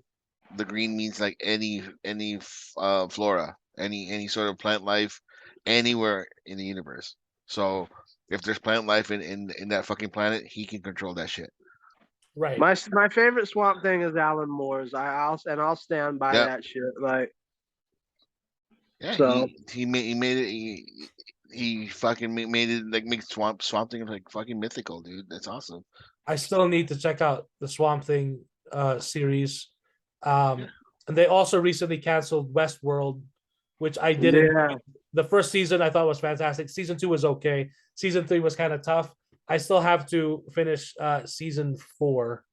But hey, I mean, you're lucky to be able to make a show and go past season 1 nowadays. Exactly. You know what I mean? So, and just like we were discussing on the last episode with Kuya, with Henry Cavill leaving The Witcher, I was listening to John Campio's show, and they brought up a really interesting point. Perhaps one of the other reasons why Henry Cavill was also pushed to leave the show is perhaps it does conflict with a scheduling issue, in that because they're also shooting The Witcher the same time, perhaps that new Superman movie or that other war movie that Henry Cavill will be involved in at the same time, because Netflix immediately announced Liam Hemsworth as well. So they said, John Campia mentioned, and his crew mentioned, that perhaps they are filming that Witcher series like fairly soon to be happening, to make that announcement. And it's a perfect That's segue. hilarious. It's a perfect segue to the news about The Witcher right now too. Which is a lot of fans. Oh yes, the petition. How can we forget? Now, apparently, another petition. Oh my god! What do you do? I mean, petitions, hashtags. Oh, it must be a thing now, because It's like the Halloween Ends petition to rewrite the movie. This is better, Pinhead. Watch. Like, listen. God! There is a petition to bring back Henry Cavill for The Witcher. Oh god! And not have Liam Hemsworth, the other Hemsworth. I mean, not to knock on Liam Hemsworth, I think he's an okay actor. Of course, comparing him to the other Hemsworth, who's very well known and has big blockbuster movies. I mean, yeah, it's kind of tough. And a lot of people have compared. It's like going from Costco, from Henry Cavill Costco brand, to Walmart Great Value Liam Hemsworth. So, I mean, it's tough. The fact that, this is the funniest part of the petition, Pinhead. The funniest part is, I want to say 60 to 70% of the people that watched or that are fans of The Witcher, the video game, the book, and the show, they fucking hated Henry Cavill as Geralt. I don't like him. 70%. I want to say 70%. Like, a lot of them are like, that's not the Geralt of Rivia that I know. He's not my Geralt. He's not the one, like, he doesn't have the voice that he had in the video game, and that's not how he acts in the movie, in the books and everything. And as you brought up the reference earlier, now they're crying, "Baby, come back, baby, come back." Yep. Exactly. Jesus Christ. This is how fucking like fandom is like out of their fucking minds right now, dude. I can't even say shit, because us over here in the horror and wrestling community, we're even crazier. We're even nuttier. So, and a lot of I've seen some comments go with a lot of fans saying it better be a good Superman movie. I was just like, shut the fuck up. That Superman movie better be worth it. Well, you know what? It is. Seems like David Zaslav is on the fucking money. And maybe it's not just one Superman movie. It's going to be a fucking trilogy with a bunch of appearances in other DC movies. Yeah. You brought up your boy John Campia. I have to, because this is one of the reasons why his BFF Grace Randolph says that the Superman movies aren't happening, because he could do both on his schedule if he really needed to. That's why that's proven that there's not gonna be a Superman movie with Henry Cavill. I'm like, that is the stupidest fucking logic I've ever heard. Did she say it with those pretty dead eyes that she usually has? No, this time her eyes were pretty animated, because she was, for some whatever reason, triggered that people were excited that Henry's coming back to Superman.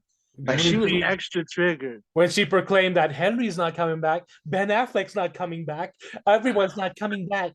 You're not getting Snyderverse. Stop it. Stop it. Stop it. Stop it, guys. Stop being happy. Which leads me to the next Variety article. Man, we're like the king of These are good segues right now. segues, It's man. awesome. Yeah, exactly. I We're love on the it. roll. So this was November. Oh, so this was today. James Gunn acknowledges fan movements in statement promising DC's quote biggest story ever told across film and TV. So earlier today, quote, this is from Twitter, a bunch of his tweets, quote, opened up Twitter at the end of a long creative weekend to see the many tweets to hashtag save Legends of Tomorrow and hashtag release the Ayer cut and fan support for other DC projects over the years. Hashtag restore the Snyderverse. I'm Oh wait, saw that too. that's a thing too, right? Yeah. Okay. So the majority of these requests were enthusiastic and respectful. Let me repeat that. The majority of these requests were enthusiastic and respectful. Yeah. End quote. Gunn wrote, quote, it's important we acknowledge you, the fans, and let you know we hear your different desires for the pathways forward for DC. Okay. The acknowledgement of both hashtags comes as organization among fans. So this is most of the article. And then he also says, quote, although our ability to interact on Twitter has been lessened due to the workload of our new positions, because they did start their new James Gunn and Peter Safran started as the new CEOs and co-chairs, presidents of the DC studios on November 1st. So just 5 days ago. Quote, although our ability to interact on Twitter has been lessened due to the workload of our new positions, we are listening and open to everything as we embark on this journey and will continue to do so for the next few years, end quote. Gunn continued, quote, but all our initial focus is on the story going forward, hammering out the new DCU and telling the biggest story ever told across multiple films, television shows, and animated projects. End quote. Gunn and Safran were signed to a 4-year deal to serve as the leaders of DC Studios in October. The two have previously collaborated together on DC projects like HBO Max's Peacemaker series and 2021's The Suicide Squad. So I thought that was very positive because at least, and the thing is with James Gunn, he's very interactive on social media. So, and aside, of course, he's established his geek credibility. He is a fan of the comic books and he's got deep cuts, references. He knows. And that's the thing. Aside from that, like Kevin Feige is a huge fan of the comic books, and he's produced a bunch of the Marvel Fox films. He actually even used deep cuts, didn't he? Right, exactly. But here with James, with the team of James Gunn and Peter Safran, we get not just one person, and it's not overly all on them. We get two people. The jobs are basically split, and that Peter Safran focuses on the budgeting, the producing, the money, and all that logistics. James Gunn can focus on the creatives. He can help hire and foster the other directors, other filmmakers who want to tell a story with DC. And he's also a fan of the comics. And I think he's going to, he supposedly has a secret project, unnamed secret project. I would not be surprised if he's the one that ends up directing that Superman movie. Maybe, I don't know. Or maybe it's something else. Who knows? I may have a theory. Go ahead with your theory. It's gonna be Young Justice, Young Justice? like the animated series, Young Justice. Oh, okay. And then James Robin Gunn. can say "fuck Batman" on the No, big screen this no, time. no, not the Teen Titans. I'm talking about Young Justice. Well, that's why. Who The anime, Robin was part of it. I know, but it's the animated one. So Young Justice, it's not Robin, it's Nightwing. Or Nightwing. So Nightwing can say "fuck Yeah. Batman." No, We but got Aqualad. no, yeah, there's he was quoted that he was a big fan of the animated series, Okay, which was great. which was great. I still need The- to finish the new one, the new season. Yeah, but Handsome. the first season was like Oh yeah, Chef's kiss. It was Yeah. amazing. It was like very worldly. It introduced us to like all of these new characters that everybody loved and everything. And then at the end of the fucking day, the Justice League came in and saved everything. Right? So it's perfect. It's perfect. So let's make a project. Are we gonna get shadow cameos again, like in Peacemaker? Hopefully not, right? Because No, Henry it's not. Cavill's back. It's not. It's not gonna be. Oh god. But he loves these like offshoot or characters that are outside of the norm. I wouldn't be surprised if he did Young Justice. I wouldn't be surprised if he did Martian Manhunter. It would be amazing.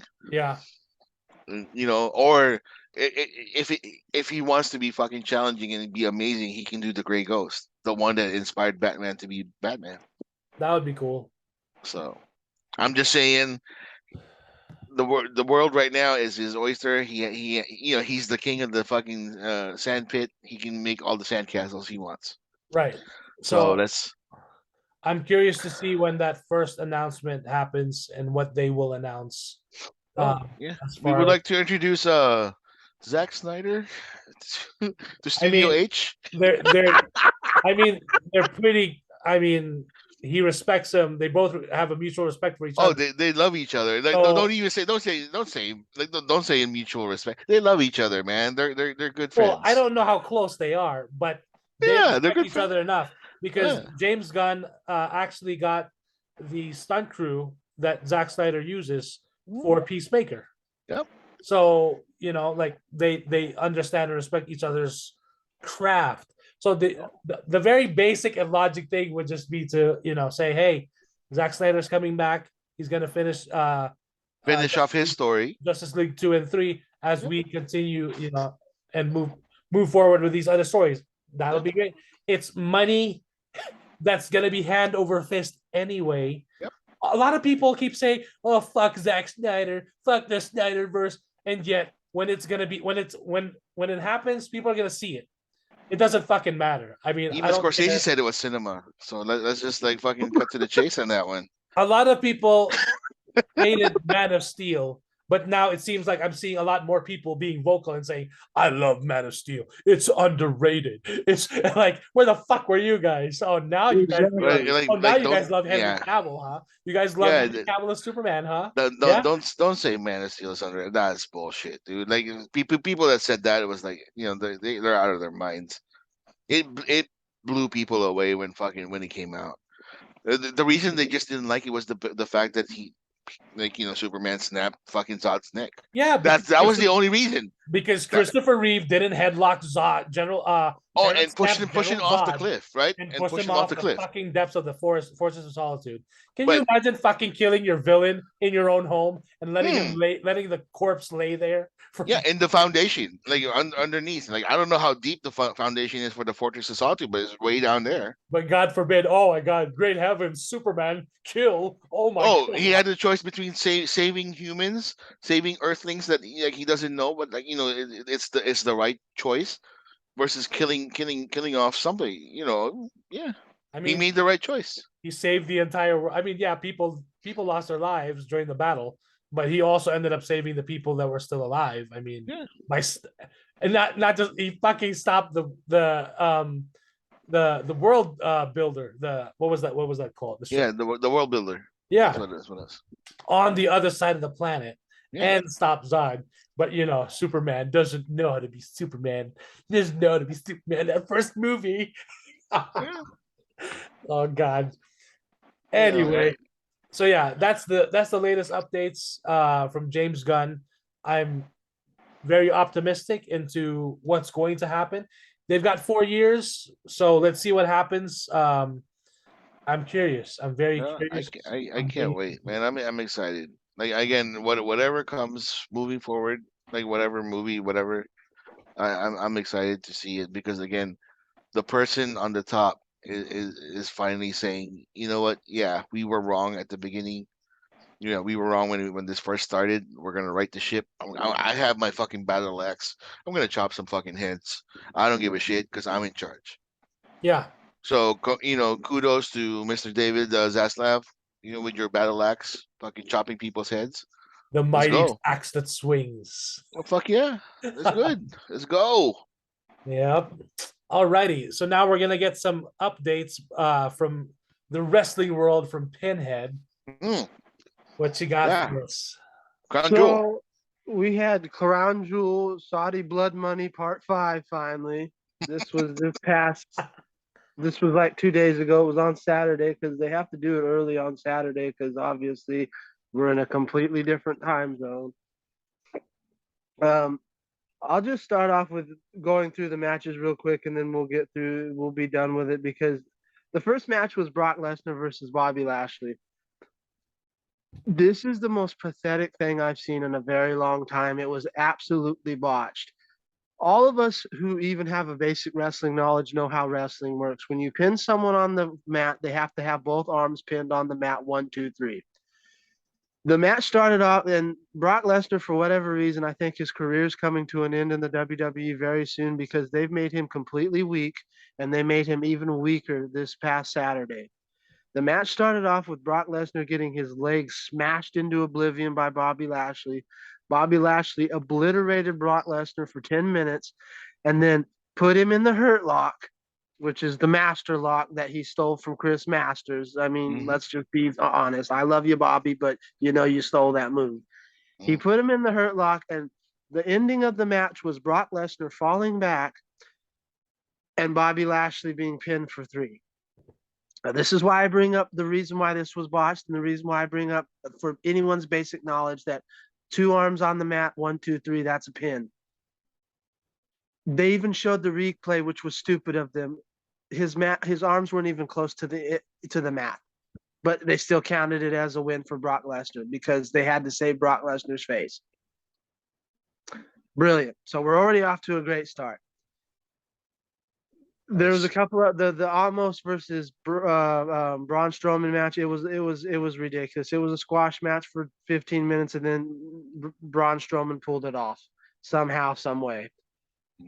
Once again, just like Dirty Underwear, the women's title has been changed again. It was Alexa Bliss and Asuka. They lost their titles to Dakota Kai and Io Shirai. I forgot what they're called. Emotional Damage or whatever I forgot the name Damage of it. Control, Oh I yeah, think. Damage Control. Yeah, exactly. So they're champions again, and then in a week or so they'll lose their belt and they'll go back to whoever what. It might go back to Naomi and Sasha because the rumor in the mist is Sasha is returning very soon. She posted on her Twitter that I've been waiting for 6 months for this moment to happen, and something big is happening. And the only really big thing that's happened within the 6 months is her being fired. Fired. Her and Naomi being canned because of them walking out because the old man was there and he had enough. And they went to go on their fashion shows and go to the premiere of all the new Disney films and Star Wars. They were at the premiere of Andor. They were at the premiere of Black Adam. They've been all around the circuit. Well, the old man's gone now. It's official. The investigation is closed. Vince McMahon's not coming back. He's done. People had this, oh, there might be a rumor he's not returning. Triple H is in full control, and now there's a full possibility that Sasha will return. So the belts might go back to them after they dropped them, leaving 6 months ago. Nice. So anyway, Nice. Io Shirai and Dakota Kai are the new champions. It's almost guaranteed. I won't say guaranteed, but it's almost assured that Naomi definitely. Sasha was probably coming back. Then we got to the title match between Bayley and Bianca Belair. I will give 100% credit. It actually looked pretty brutal because it was a last woman standing match. They actually beat the shit out of each other. You saw welts on their bodies from what you could see because they all had to be covered up because Saudi Arabia, men can show skin, but women can't. But these women beat the shit out of each other. And of course, like I would thought, Bianca Belair retained her title because no one major is taking that title away from her except unless it's Sasha Banks. Short of Ronda Rousey, which Ronda Rousey doesn't need the title because she has the SmackDown Women's title. We don't need to do the same thing we're doing with the men with 2 titles on one person. I'm pretty sure unless they push Becky Lynch back, which they're not doing because she's hurt right now, Sasha Banks is going to have to take the title off of Bianca Belair, especially considering they're rivals. Then we got the appearance of Bray Wyatt. And I love Bray Wyatt. I really do. But this trick or treat street shit is getting very old. He needs to get back in the ring and start wrestling again. once again with this fucking mystical Captain Howdy is the new character. That's the Riot Six is no longer going to happen. They scrapped that. Now it's Captain Howdy stalking him, and I can almost guarantee that it's going to be his brother. At the very least, it's going to be somewhere close to that because they just re-signed Bo Dallas for another contract. And Nice. the smart thing to do to give him would to be put him in that antagonist character that's chasing after Bray, not just connecting the storyline, but connecting his actual connection with his real life brother. But Bray did his little bit, and then Captain Howdy interfered and talked about how he can't stay away from the darkness, blah, blah, blah, blah, blah. It was another trick or treat street bullshit again after Halloween. Bray needs to get in the ring. The final match was Karrion Kross and McIntyre had a steel cage match. It was fine for what it was, but it was just an excuse for Scarlett to spray mace in their face, and it was a race between him going out the door and Drew McIntyre eventually winning, even though McIntyre got his ass kicked the whole match. This is a trend for this, especially this pay-per-view. The quote unquote baby faces and the good guys get their asses obliterated for 10 to 15 minutes in the match, and then they somehow pull it off. It happened with Brock Lesnar. It happened with Braun Strowman against Omos, and it happened with Drew McIntyre against Karrion Kross. Usos retained their title. That should have been a no-brainer. They weren't going to beat the Butch and Sundance Kid in the Brawling Brutes or whatever the hell they're calling themselves now. Okay, we knew that the Usos, because they're trying to push Roman Reigns and the Usos to break that fucking god tier record that New Day. is only going to be like they're trying to break the New Day record, and it's going to be broken in like 4 days. It's going to be broken. So of course you knew the Usos were winning. Which brings us to his cousin, Logan Paul and Roman Reigns battling it out. Logan Paul did a fantastic job, and I can tell you can see all the training he's been getting from Shawn Michaels, because Shawn Michaels has been training him. So, and you can tell because he even did a kip up that Shawn Michaels used to do, and he almost did it better than Shawn Michaels in his prime. He did Wow. a he did a disgust, and I'm glad that Roman blocked it because he did a disgusting display of the sweet chin music. It was so awkward looking. That's my only critique of him for the most part. Is his sweet he was gonna go for sweet chin music, and it looked fucking god awful. And it would have been completely botched if Roman hadn't thought on his foot, like being a veteran that he is, and completely blocked the move. Not just to block the move in storyline, but to make the match look unlike an utter botch. He stopped a botch. So that good on you, Roman. That's why he's a veteran. But we all knew who was going to win this match. Roman Reigns, after shenanigans with Jake Paul and everybody else coming in, he pulled off the Superman punch, the spear. It ended. Roman Reigns retains his title because once again, they want him to break the record. He already broke the CM Punk record 3 times over because he's going on the 2.5 years as champion. Is it? That Has it been 2.5 years it's already? been 2.5 years, and we're going Jesus. on 3. The only record he will never break is the Bruno San Martino record. Yeah, no That's not way. going to happen because Yeah. that's a 7+ year reign. It's never going to happen. Triple H ain't going to allow it. Not only that, the reason why Logan Paul didn't lose is because there's one or two people that has to take it. It's either going to be Bray Wyatt, but most assuredly, I almost guarantee once he's healed and it's very around the corner, it's going to be Cody Rhodes that takes the title reign from Roman. I guarantee it because Cody's almost 100% healed. They're already building him up as the super Cinderella story darling. And if he doesn't get hurt, he's going to take the title and he's going to have a run. And it's going to be a long one. As long as, Cody, prone to getting injured, doesn't get injured, he's going to have a long run as well because they want to bring the Cinderella story of the son of the plumber man. He's the son of Dusty. He's the only, wink wink, the only real worthy champion to be given that title of out of the two sons between Dustin and Cody. So Cody, make no mistake about it, that no later than WrestleMania, but I would even be surprised if he might actually win the Royal Rumble this year, and it will go on at WrestleMania where he will dethrone Roman Reigns. Roman Reigns is losing this belt this year. I guarantee it. I promise you, people. Roman Reigns will be losing the belt, and he'll be losing it to either Bray Wyatt or Cody. But I'm almost assured it's going to be Cody Rhodes because Hunter's pushing him to the moon. He was already like Vince McMahon and him were already trying to do that before he got his major pectoral tear. Hunter wants to push Cody to the fucking past the moon. He wants to take him to Mars. Like he wants to put him on SpaceX, Elon Musk shit, to where we're going to Mars and we're living there. Like he's pushing Cody that hard. So Cody is, I'm almost assured, going to be the one that dethrones Roman Reigns. Overall, it was fine enough. But for this new era Triple H that's supposed to change the guard, it didn't impress me much. It was like a 5 out of 10. Yeah. It was better than Extreme Rules. I'll give him that because Extreme Rules was a fucking dud. But we were talking about this is like Saudi Arabia's WrestleMania. So, of course, they were going to be better than Extreme Rules. The best news is it has been officially announced. I'm very happy about it. Just like they took TLC away out of December and it's no longer a thing. Hell in a Cell is no longer going to be a pay-per-view. Triple H is now null and voiding and taking it out of rotation and making sure that it's going to be like a specialty event inside a pay-per-view, but it's not going to be a pay-per-view, which it should be. Not a pay-per-view of its own because it's been diluted. And he's also bringing back the King of the Ring, making that something as a special like it was back in the day of the Mankind versus Undertaker type of. He's bringing that back and trying to reestablish that. King Booker, man.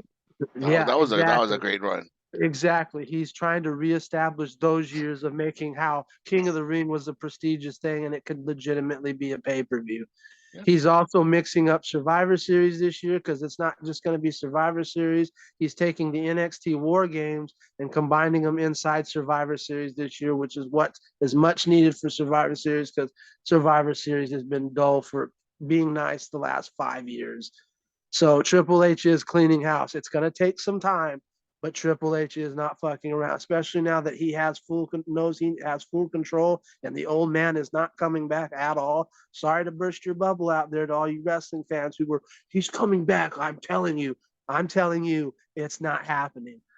He's never coming back. It's official. He is done. Okay. Just like Hamada's done in WB and DC, Vince McMahon is done. Goodbye. Bye, Felicia. Exactly. Bye, Felicia. And Triple H is pulling a Zaslav. He is cleaning fucking WWE. Good for him. He's not fucking around anymore. That's good. Especially now that he can no longer wrestle because he had that heart condition, the heart attack that he can never wrestle again. He now 100% has to focus on the executive, and he is cleaning. He ain't using brooms. He's using fucking snow lawnmower blowers. He's using a sledgehammer. Exactly. He's using a sledgehammer. He's crushing it out, and he's saying no more. He's focusing his energy on what needed to be focused on, which is good. That's what needs to happen, right? And there's because now we have a possibility of not only the wrestling business not dying, but WWE, it'll never be back to the Attitude Era and Ruthless Aggression because that was a different time. You can't ask for that. We're in different times, but we can at least get back to the point where people are actually entertained and enjoy going to wrestling shows again and watching wrestling pay-per-views. That's all I want is people to, I don't need you to be diehard fans. All I want people to do is be able to go, I'll at least give it a chance and see what they're doing. And this time there might actually be new fans that come in because they'll go, man, this is actually better than what I've been told. It's not complete boredom to where I'd rather watch paint dry for 3 hours. Exactly.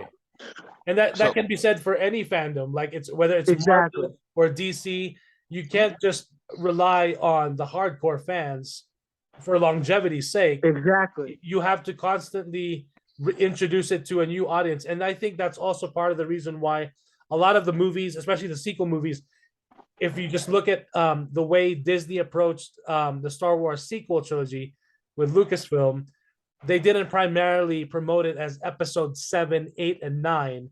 It was mostly Star Wars The Force Awakens, But in the prequel trilogy era, they promoted it as episode 1, episode 2, episode 3. The titles came after, and that was also the talk. So yeah. Yeah, and that's what Triple H is trying to do. That's like a perfect analogy because he's trying to make that perfect balance of I'm not alienating the diehard fans like Vince McMahon wanted to do, but I'm also trying my damnedest to bring in new fans, and also Right. not just bring in new fans, but bring back the fans that walked away 10 years ago because they've had enough of the bullshit. Exactly. That's just as important too. That guy. Exactly. Hey, speaking of fans, Pinhead, what about our honorary Oos? I love that fucking guy, Sami Zayn. His character right now as the honorary Oos is fucking hilarious and magnificent, dude. Like, Well, I'll tell you, he's got some talent because to make Roman Reigns break character and almost break and down Jey laugh, Uso exactly, that's talent because those two are in a heel mode to where they're not playing games, and when you can make Roman and Roman and that's a testament to Roman Reigns' fucking talent where he laughed and he bounced back going like.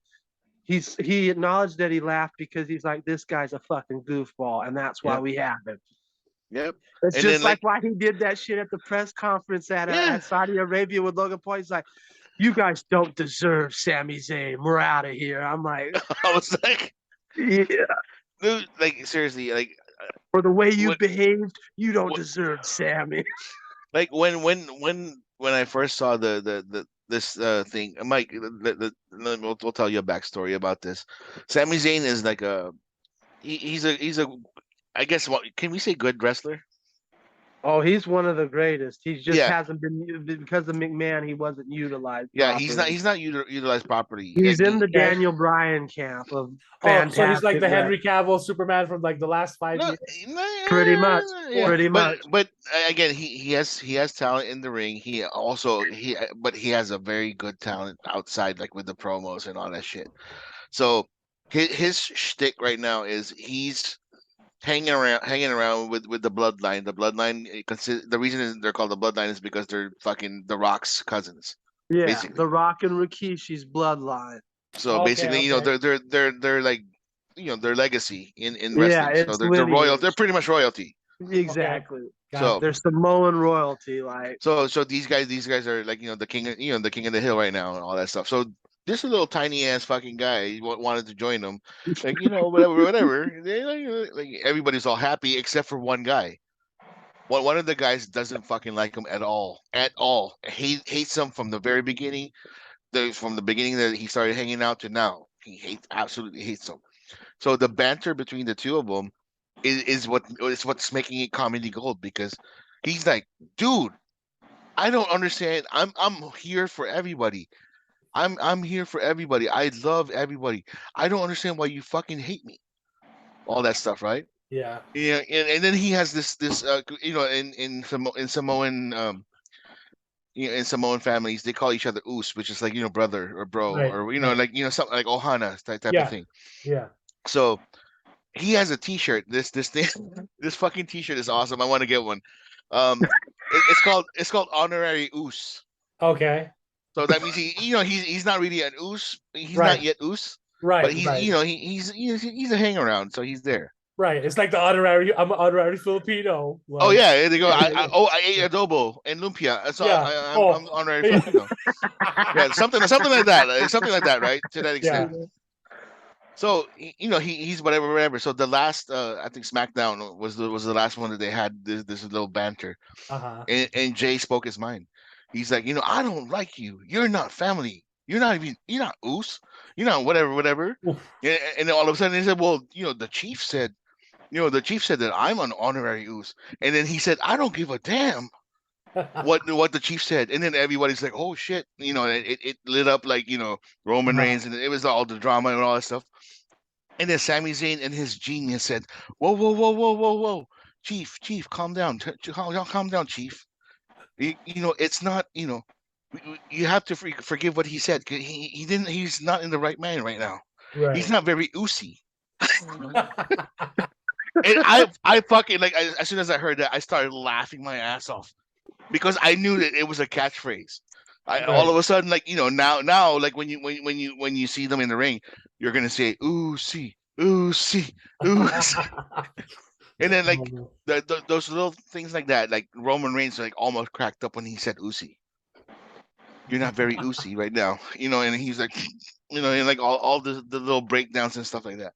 And Right. Pinhead was right to for for for for character for people that are heels that are bad guys to not be in character and start like cracking up or something. That's hard. It's difficult Right. because you can't take that shit back because Right. you're gonna be on whatever.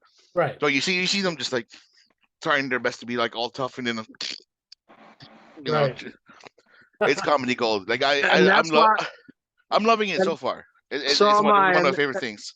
And that's why I give a testament to Roman Reigns, because he did break down and then he bounced right back and he's like, Hmm. okay, we're gonna steer this shit back. And then everybody's like, that's why he has something as basic as acknowledge me, which started off as obnoxious because you Yep. didn't believe it. And now that he's in this God mode tier that he's in, now you're like, okay, he really believes this shit. Yeah. And you believe it as an audience member. And that's another testament to Triple H and the new writing staff, because the new writing staff, especially the new guy that came in, Yep. they're cleaning up house too, because the writing's been dog shit lately too. Hmm.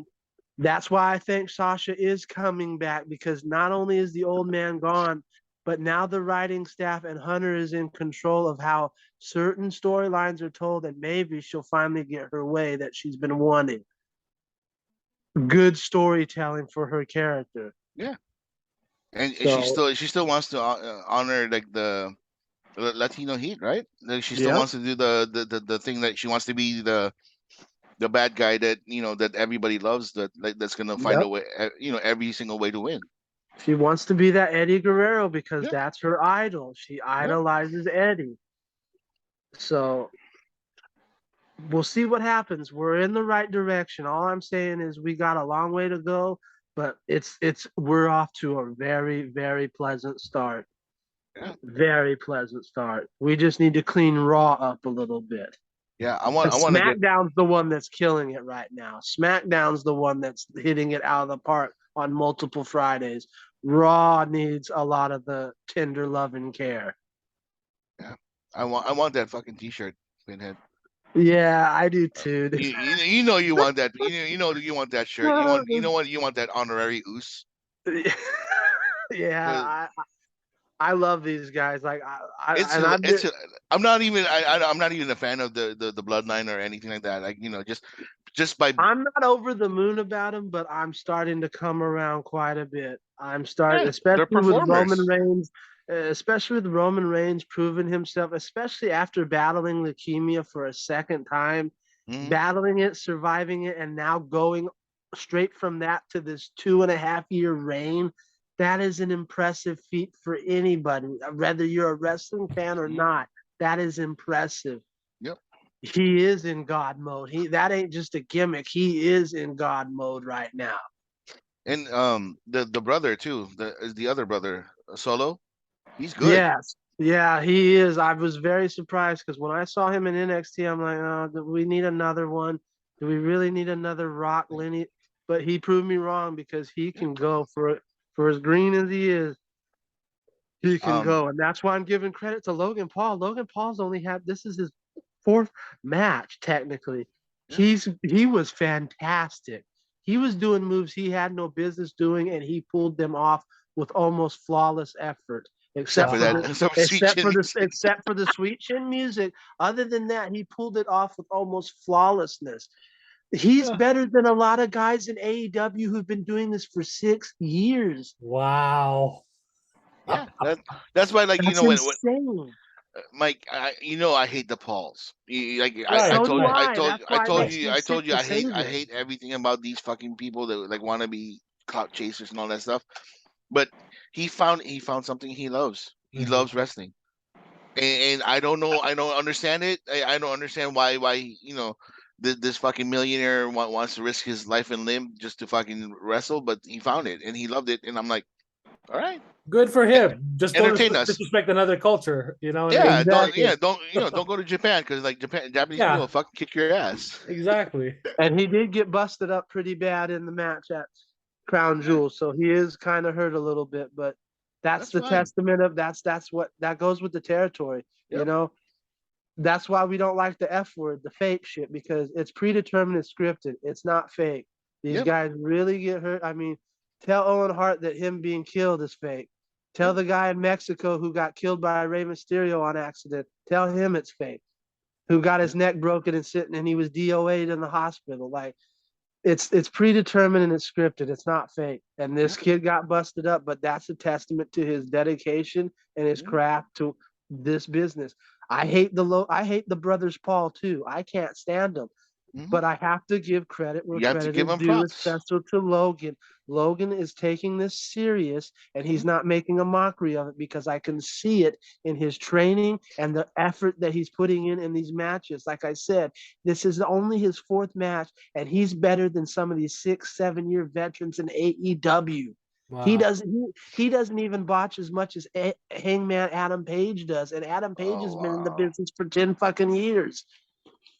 Yeah. That's insane to me. Interesting. So I have to give credit where credit's due. Yeah, that says a lot about his intentions and where his heart's at as far as this. Exactly. Wow. Don't fuck with Japan. Let's just say that. No. Any other culture, please. No Stay more. out of Japan and Mexico and you'll be good, kid. Trust me.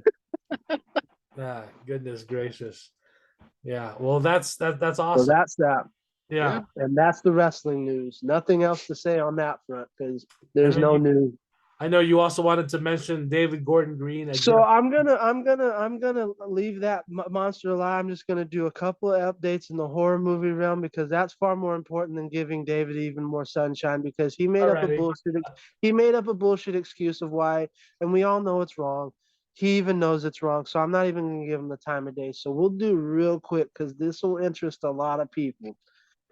Starting off next October, almost the same time frame as Halloween Ends comes out, we are getting Saw 10.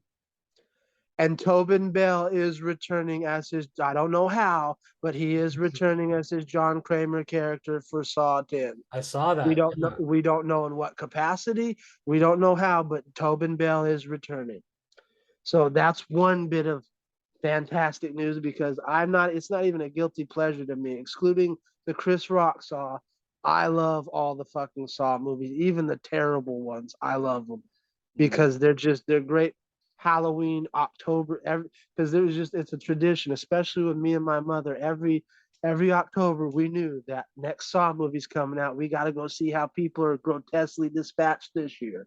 So that's happening. Mm-hmm. Number two, for some people, this might not be such a good thing, but the Winnie the Pooh Blood and Honey Camp. There is a sequel coming after this, but before that, their next project is going to be a Peter Pan movie that they're doing. It's called The Neverland Nightmare. Or excuse me, Peter Pan Neverland Nightmare. Yes, in development. That will be their next follow-up right after Winnie the Pooh Blood and Honey. So they are doing a slasher murderous Peter Pan as well. And then after that, they will be, because it's already been greenlit, they're doing a sequel to Winnie the Pooh Blood and Honey. So there'll be another one of those for those that don't like it. I'm sorry for you.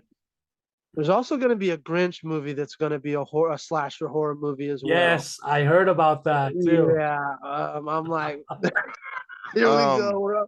Also, since you mentioned it, the Winnie the Pooh Blood and Honey movie will also be theatrically released with Fathom Events for 1 day only on February 15th, 2023. Correct. Thank you for that, because now I don't have to say it. I saw a fucking trailer earlier, Pinhead. I don't know if you can confirm it. The fucking Christmas one. The Santa Claus with David Harbour? Yeah. It looks fucking awesome. I want to see it. It's on the way. Like when I fucking saw it, I was like, I what the fuck is going on? But I can't wait to watch this. That's what I said. At first, I was like, "This is gonna be fucking stupid," but they actually showed it. Speaking of, Crown Jewel, at Crown Jewel, they actually showed a full-length trailer for it, promoting the film. Yeah, and I'm actually on board for it now. Now I kind of want to see it. It's like Santa Claus John Wick, dude. Right? Isn't pretty it? much, Pretty much, it's the Santa Claus Whoever's meets on John the Wick. list is gonna die. Yeah, Yeah, I so I saw the do want to trailer see that now. and I was like, wow, and it's coming to theaters, so I actually want to see it. Yeah, So I'm like, I'm excited. more of these adult horror themed or like horror Christmas movies, please. Now, give me Yeah, some of this shit. Like like one of my guilty pleasures is fucking enjoying myself watching and reading Abraham Lincoln Vampire Hunter. I never got to see that one, I honestly. fucking love that book. I heard it's really good. The movie is atrocious, but I can't stop watching it because it's amazing. Well, Just that's how I seeing feel about the Saw movies. That like, just seeing like fucking Abraham Lincoln with a fucking axe, just chopping off vampire heads. It's amazing to me. I have So to. I was told I gotta check it out for it, knowing who I am. People were like, "Yeah, you gotta check it out." it's the guy that directed what's that curving the bullet movie? What the fuck is that? Oh, Wanted. Yeah, Oh, they're okay. what's his name? And something Tartakov, whatever. The Russian I'm guy. not. I'm not sure. Yeah, but anyways, like he's the one that directed it. It's so Okay. silly. The premise is so silly. The whatever. But it's a Yeah, that's dude what that I've been told. it's a dude that looks like fucking Abraham Lincoln, and I was all for it. He So learned. Okay. the director of Wanted is Timur Bekmambetov. Yeah, that guy. He also directed Lara Croft, the Tomb Raider, the Angelina Jolie Tomb Raider, and Okay. then Night Okay. Watch, Abraham Lincoln Vampire Hunter, and then Salt, and Mm. Atomic Blonde, Hellboy 2, Hitman. Oh no. He did it. Sorry. You didn't direct that Hellboy I was 2. Hell gonna no. say. No. Yeah, no. He did it. No, I was just looking and it said it's showing me the other movies that are No, with. I know Oh. because I've been Yeah. down that road too, where they're Yeah. like, I'm like, Yeah, so that David Harbour Santa movie, Violent Night. Violent Night. Yeah. Violet Night, that is coming to theaters on December Yeah. 2nd, 2022. Okay, that's On what I like, thought. dude, like a day after my birthday. Let's fucking go. There you go. From I'm looking Universal forward to Pictures. it too because I was like, this is gonna be stupid. But when Crown Jewel showed the trailer, I was like, okay, I'm all let's for it. go, let's go, let's go. And then fucking John Leguizamo's the bad guy. Like, Yeah, Hey, yeah.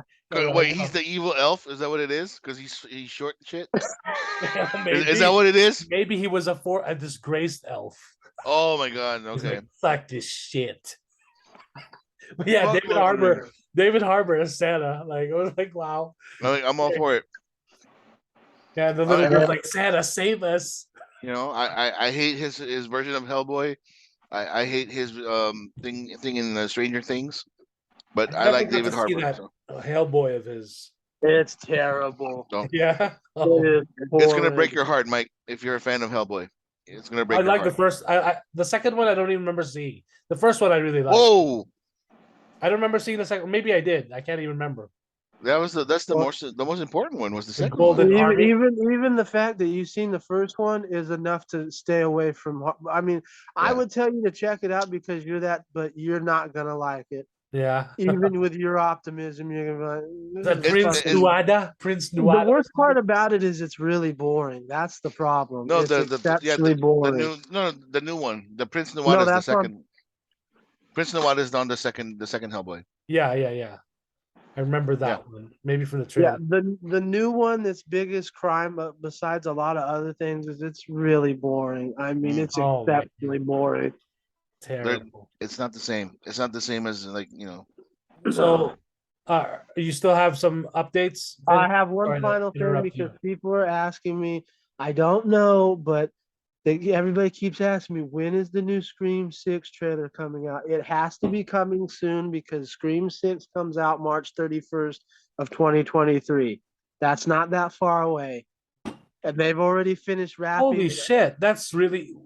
Yes, they've Damn. already, and there's already been from what I've been told, there's already been a first screening of it. So Wow. the new trailer has to be coming within the next couple of weeks. It just has to. I still They need to have see to the new start Scream promoting it. movie. Oh, it's great. It's great. It's better than that Halloween shit. It's fantastic. It was a step in the right direction for Scream, especially how bad it's been in the last couple of years. So it would have made Wes proud if I don't say so myself. Yeah. So, but that's all I know. All I know is the 31st is coming out next year. That's all I know. But the trailer should be coming soon because they gotta start promoting this soon. Damn, So the fact that it's coming out in March, like they were already filmed it then. yeah, because Holy shit. apparently after the success they greenlit it, like boom, let's go. Well, I'm surprised they got or they must have already had the actors locked out in contract or something for the next movie. Yeah, except for Nev Campbell because they refused to pay her the amount Oh of yeah, money. yeah. So Yeah. other than that, everybody got locked down. Jeez. Well, That's the people crazy. that are remaining anyway. So, and that's all I'll say. Yeah. So my final bit of news, I just saw this earlier. I thought it was worth mentioning. From Variety.com, Dave Chappelle set to return as host of Saturday Night Live Oh next shit! Saturday. This Saturday. So it is after the election. Yes, after the midterm elections. Yes. Oh shit! So he's going to be hosting the November 12th edition. Rap duo Black Star will join Chappelle as Of music. course. So Of course. That makes sense. the fact that he's returning as SNL, I'm like, oh, okay. Now I'm curious to watch SNL again. Wait, are we Yeah, gonna is he gonna get canceled again because like he said that shit Well, about like apparently, I mean, he's got to be on SNL, so that's pretty and, good sign. I honestly like would I don't know. and Maybe with I'm with their first transgender sketch, one of their transgender comedians, we're gonna see how that goes because the first transgender whatever comedian premiered this season on the new SNL. So Okay, we're I gonna wasn't see. aware of that. So we're gonna see how this little ball game plays. Cause now I'm gonna watch SNL, which I haven't watched in years. Yeah, Now I'm gonna watch it because I want to see this circus play out. yeah, because I can't remember which host they had when they broke it down and they explained like they're there, like so the week before the Saturday episode, they're already there by like Monday, usually the host, and then they're in the writing room or like they're meeting the cast, they're working on skits, and then they're already like getting to know each other with the host and how the skits are gonna work and how all the bits are gonna work. So I thought that was fascinating. And then I remember they even did a pretty cool behind the scenes thing where the guy that writes the cue cards is the same guy who's been doing it for years, and he has all the cue cards ready to go, and like he's basically like by the camera holding it as the cue cards are being read, which I thought was fascinating. So that was pretty cool. But yeah, it's been a while. Like usually I'll watch highlights if it's someone that I like or that I'm interested in. But I used to watch Saturday Night Live like on Saturday night. consistently, So did right? I. Yeah. It was like a religious thing, like one of the religiously. one of the recent ones that I really enjoyed, but probably not too recent. It's been at least a few years. Was with Jason Momoa, and then they also had, I think that was John. No, I think that was John Cena guesting on Oh Jimmy Fallon. god. Jimmy Fallon and John Cena were playing girls, and fucking big ass John The Cena L, wearing Oh, the the L. L. And fucking, I mean, John Cena's fucking huge and his big ass arms, like he's wearing like a little nightgown or something. It's like fucking hilarious. Yeah. So yeah, there you go. The last time, correct me if I'm wrong. The last time Chappelle was there was when he did the Negan one, right? He was Black Negan or something like I that. think so. Oh shit, I forgot about that. Oh man. Wasn't it like you're that was the right. one, right? I think that was Yeah. the very last. Like that was a He while he ago. he was the like it was like one of the highest rated shows that they've ever had was Yeah. because he came back and then Well, the shit was actually funny too. yeah. And then Unlike it was now. the one that it was the day after or a couple of days after Trump won, if I'm not mistaken. So that was like 4 years ago, or 6 years ago, whatever. And now I was curious. Okay, so this will only be his third time hosting SNL. Yeah, I was gonna say he hasn't done it too many times, has No. he? Yeah, so he hosted in November 2016 and in November 2020. Okay, that's right. Yeah. He did do a more recent one. That's right. Yeah. So this Okay, will be so his third time. And then, of course, they have Okay. the very prestigious 5-time host club for Oh SNL. God. And the member, who has the record? It's Tom Hanks now, right? the members of that is Tom Hanks, I know is one of them. Yeah. And then there's also, hold on, Steve Martin. SNL, I think it's Steve Martin. So hold on. So it's, oh wow. So I it's think Justin Timberlake is one. Too. Drew Barrymore is 6 times. Mm. Justin Timberlake is 5. Ben Mhm. Affleck is 5. Tina Fey is 6. Where else is the? Tom Hanks is like 8 or 9, if I'm not mistaken. Let's see. Where's the breakdown? Oh, here we go. Breakdown. Okay, so And then the dude that shot somebody in while shooting. so Buck Henry Oh, is Alec 10. Baldwin. Yeah. Buck Henry is 10. I don't even know who Buck Henry is, unfortunately. Steve Martin is 15. Elliot Oh shit. Gould, 6. Paul Simon, 4. Well, he's not part of the 5-timers then. Chevy Chase is 8. Yeah. Candice Bergen is 5. Tom Hanks is 10. Yeah. 10. Danny DeVito is 6. John Goodman is 13. Alec Baldwin is 17. Yeah. Bill Murray is 5. Christopher Walken, 7. Scarlett Johansson, 6. Melissa McCarthy, 5. Dwayne Johnson, 5. Jonah Hill, 5.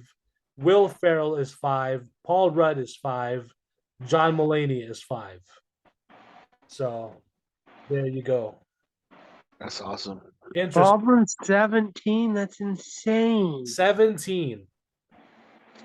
Ooh. So Steve Martin is behind him by with 15. Yeah. But yeah, Tom Hanks is 10. When Tom Hanks is there, I always watch that one. Yeah. My favorite one recently is like when he was wearing the MAGA hat. He went and played in Black Jeopardy.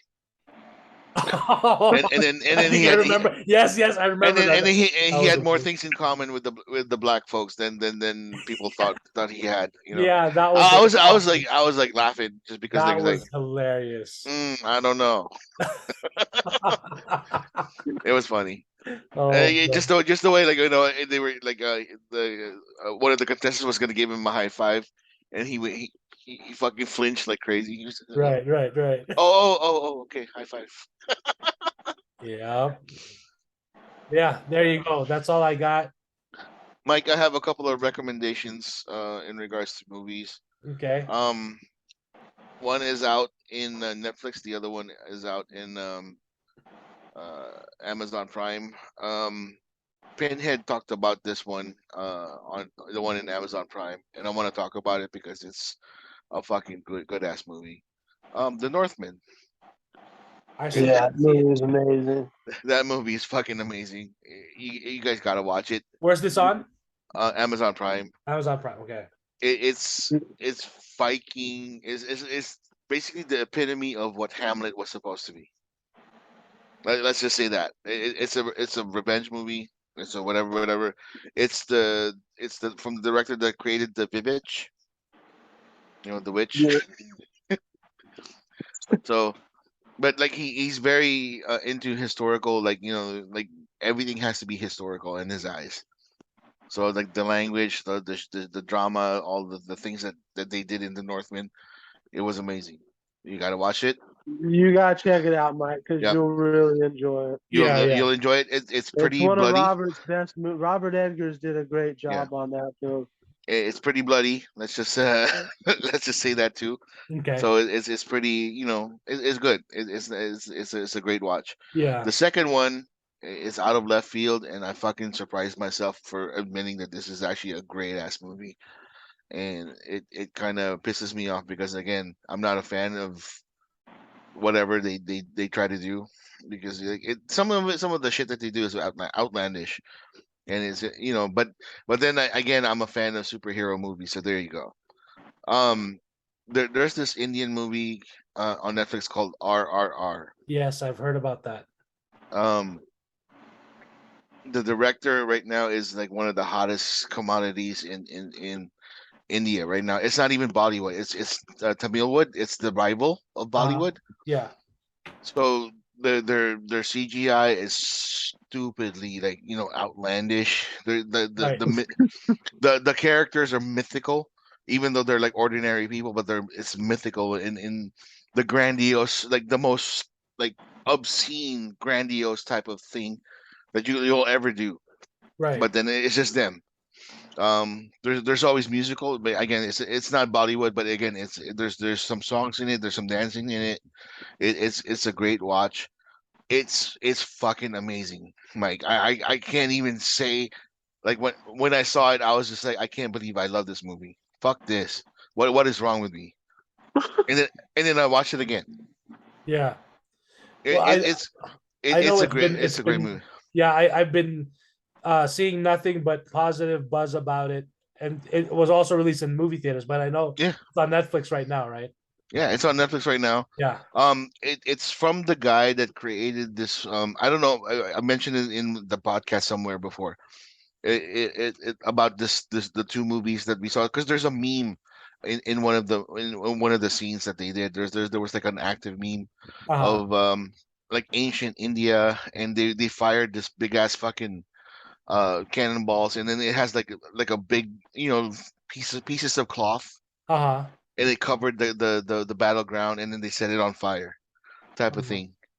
It It's was like, 3 hours and 7 minutes long. dude, Pinhead Oh, non-stop action. oh. Pinhead Non-stop action, huh? non-stop. So It it's Like better be for so three it's from better be- hours. than the Eternals because that had a dance Bollywood scene too. it's way better than that. Trust me on this, Mike.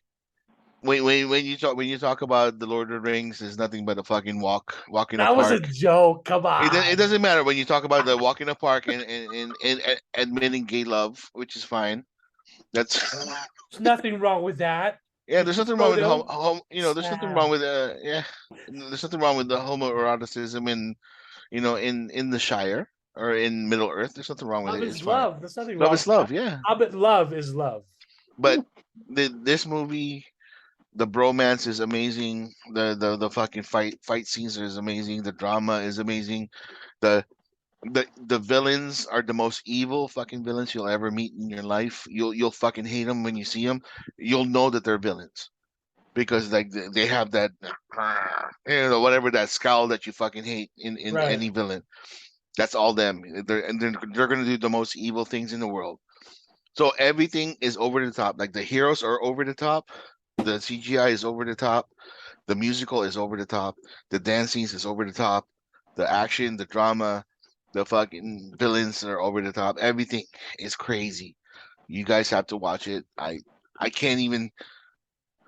I'm shocked that I saw this movie for one, and for two, I saw it again. So there you go. Mm. RRR. Yeah. So it's considered action drama, a tale of two legendary revolutionaries and their journey Yeah, far away from home. After their journey, they return home to start fighting back against British colonialists in the 1920s. and the story again is again historically based, but not really. It's saying like Benjamin Franklin and fucking George Washington became like best buds, and then they started kicking the shit out of the British Empire all by themselves, like with their superpowers and their muscular bodies and shit like that. There you go. That's all it is. That's the Yeah. basic premise of RRR. It's it's great, dude. It's fucking Yeah, crazy. I know I need to. It's been on my list. I've been wanting to check it out. Because Yeah. yeah, I've heard nothing. I've seen TikToks. I've seen memes. Yeah. People talking, even on Twitter, people talking about it. And Uh, if you enjoy that, I would suggest also the first two that came out before the one that he created, okay. the Bahubali series, the one and two. Those are the ones that like after you watch RRR, go watch that one. That one is even crazier. So That's cool. dude, he went up the mountain and caused the flood, and then he rode the flood down. Let's just say that. That's awesome. Yeah, So I've that's I've seen the scene where he gets the motorcycle and Mm. he smashes it Yeah. down. I was like, Yep. that's fucking awesome. Yep. And it's like Zack Snyder slow mo, Oh which is shit! amazing. Yeah, Which is amazing yeah, to me. So I was just like, yeah. oh, okay. Yeah. So those are my two recommendations: Northman and RRR. Fucking excellent. Cool. Uh, and I hope you guys enjoy it. Let me know on private chat or the next Oh podcast or yeah, whatever yeah. what y'all The think. Northman. When I saw the trailer, I was already like, holy shit, that this looks fucking awesome. Yeah. Oh yeah, It, I just it's need to a sit down and watch it. So Yeah, it, you're gonna enjoy it. yeah, it's one of those things that you may want to have your kids to be like, you know what, maybe this is daddy time. oh, yeah, yeah. Oh, most definitely, because Oh there's some yeah. scenes in there that they Yeah, don't. Oh yeah, yeah, yeah, yeah. but Yeah, when I saw our the trailer, I was like, this. I think Yeah, I think your family can enjoy it because it's fun. There's a lot of violence in it, but again, it's not really. I mean, it's cartoony violence, but you'll see it. yeah. But when there's real people like fighting, my kids are not. I mean, at least Leanna, Un- she doesn't like. yeah, Yeah. unless it's like superhero fighting, yeah. So, No, she actually doesn't like it. oh, she's really No, okay. she's still too young for it. So Lucas is still okay. But when we went to California Adventure and we rode the Spider-Man ride, Mm-hmm. they really enjoyed that. But there was really no bad guy there. So, Okay. but they enjoyed it. They loved shooting the webs. So at least that one, they're like, they love Spider-Man. Hey, there you go. Yeah. And right now, Lucas is really into the Spidey and His Amazing Friends animated show. Oh That little shit! cartoon, yeah, yeah. Oh, and also we've been watching Bat Wheels on HBO Max. The show with so it's basically the Batmobile, the Bat monster truck, Batgirl's motorcycle. They Oh, all become God. sentient, and Robin's car. They all become sentient, but Batman's there. Robin is a black kid, and I'm surprised the racists haven't been crying over the fact that Robin is played by a little black animated kid. Because nobody cares about sidekicks, Mike. Well, that it's not live action, and that's not live action. Just wait, just Oh God. fucking wait. Well, Uh, I forgot to mention Titans season 4 right now is on HBO Max. I have not finished season 3. I'm still trying to, or maybe I'll just watch a YouTube recap and then jump into season 4. But they did introduce Tim Drake in season 3, Mm. who is played by he was also on the Batman as one of the gangsters there, which I thought was interesting at the beginning scene. But apparently Lex Luthor is now in Titans, and so are he's they doing the Court of Owls storyline in this season? Because no, they're doing the cult brother blood, I think, The brother, storyline. Yeah, but Lex Luthor is okay, here, and I guess Superman may be around the corner because they showed his statue. Whoop de doo. I wonder who they're gonna cast. If Batman is played by what's his name, I'm so horny for my for Daenerys Targaryen, the knight that played what's his name, Mormont. Is it no? It's not Mormont. What's his name? Which one?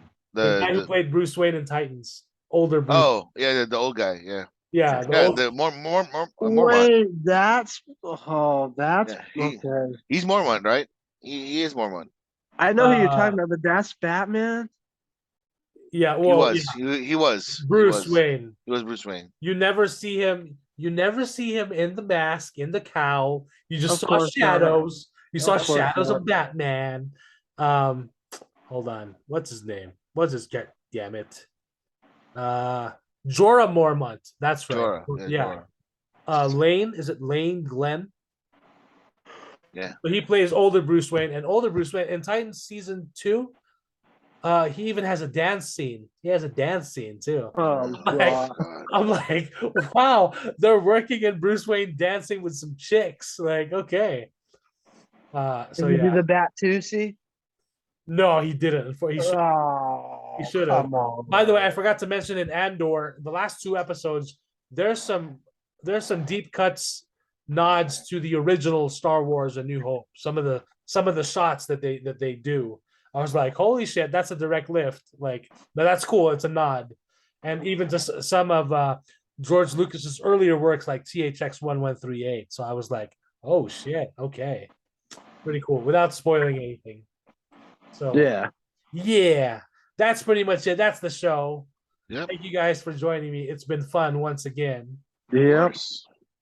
So we're ramping up, getting closer to the Thanksgiving holiday. We've now adjusted. We've now went back in time, except for Arizona, because Arizona's not cool enough, I guess. No, there's too many fucking old people because it'll confuse them.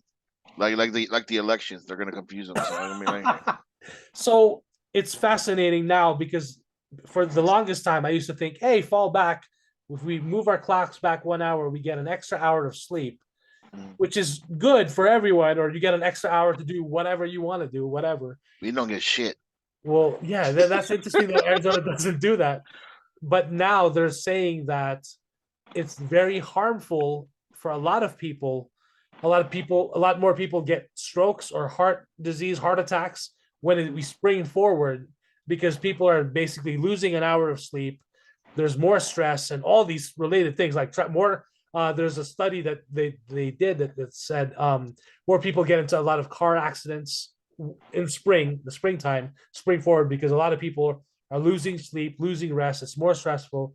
So when they pass it as a law or whatever, finally, whenever that happens, it'll be interesting to see. Are we just going to fall back and that's it, or yeah? And I really hope so, because like the whatchamacallit, the daylight savings time is for fucking farmers. Right. And as far as I know, we're not in an agrarian system anymore. So. And then it was also established that ideally it was also established to when people went to bed earlier, they shut off their lights, so less energy is used or consumed. But now we've got more energy efficient, like LED light bulbs, like and all that stuff. So yeah, whatever.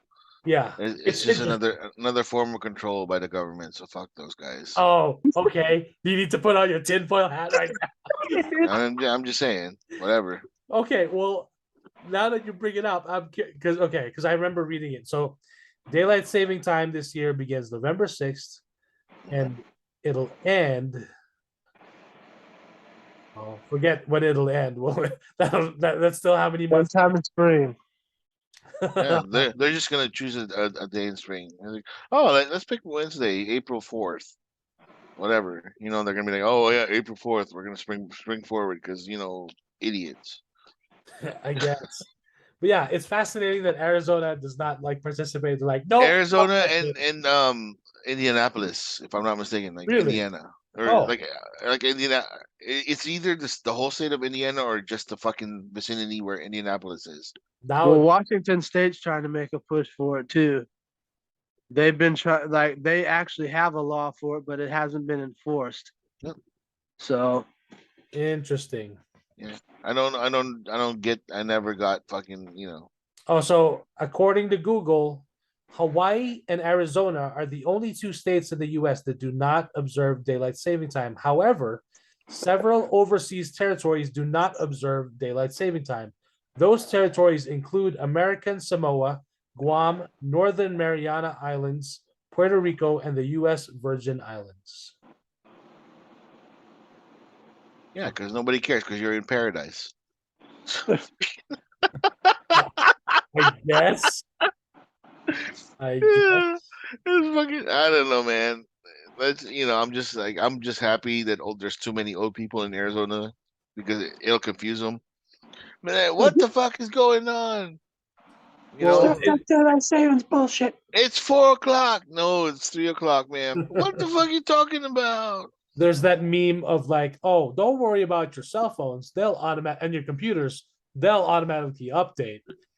Remember to adjust your manual clocks and then your radios or your cars. But then the clocks on the ovens or the microwaves, nobody knows how to do that shit. Man, I don't know, man. I'm happy. It's fine. Whatever. You don't get the time travel twice a year like the rest of us do. I know. I sleep in. Let's just say that. So There there you you go. go. I'm just messing. I just think it's. I'm gonna be like, I've always been like, yeah, the fallback is not a problem. Holy shit. The yeah, spring oh, forward with kids. Holy yeah. shit. That's rough. Yeah. Because you're waking up an hour early. Oh man. Losing that hour of sleep. Holy shit. That's Yeah, actually it just confused me like today because like when you told me about 9 o'clock, right? yeah. You told me about 9 o'clock. I was like, fuck, like I'm still with with the family, like I don't have time. And then Anika was just like, there's daylight savings time already, so it's actually 10 o'clock your time. That's 9 o'clock for Mike. And I was like, what are you talking about? Like daylight savings time. They fell, they fell back. Arizona State, and I was like, I don't understand what she's. And she's like, Mike's 9 o'clock is your 10 o'clock. And I was like, oh, that's why I said I'm coming. I'm like, I'll be there soon. Because I thought I wasn't gonna make it. I wasn't gonna make it. I thought I wasn't gonna make it today. So, Yeah, but you but did. yeah, I'm glad. Yeah.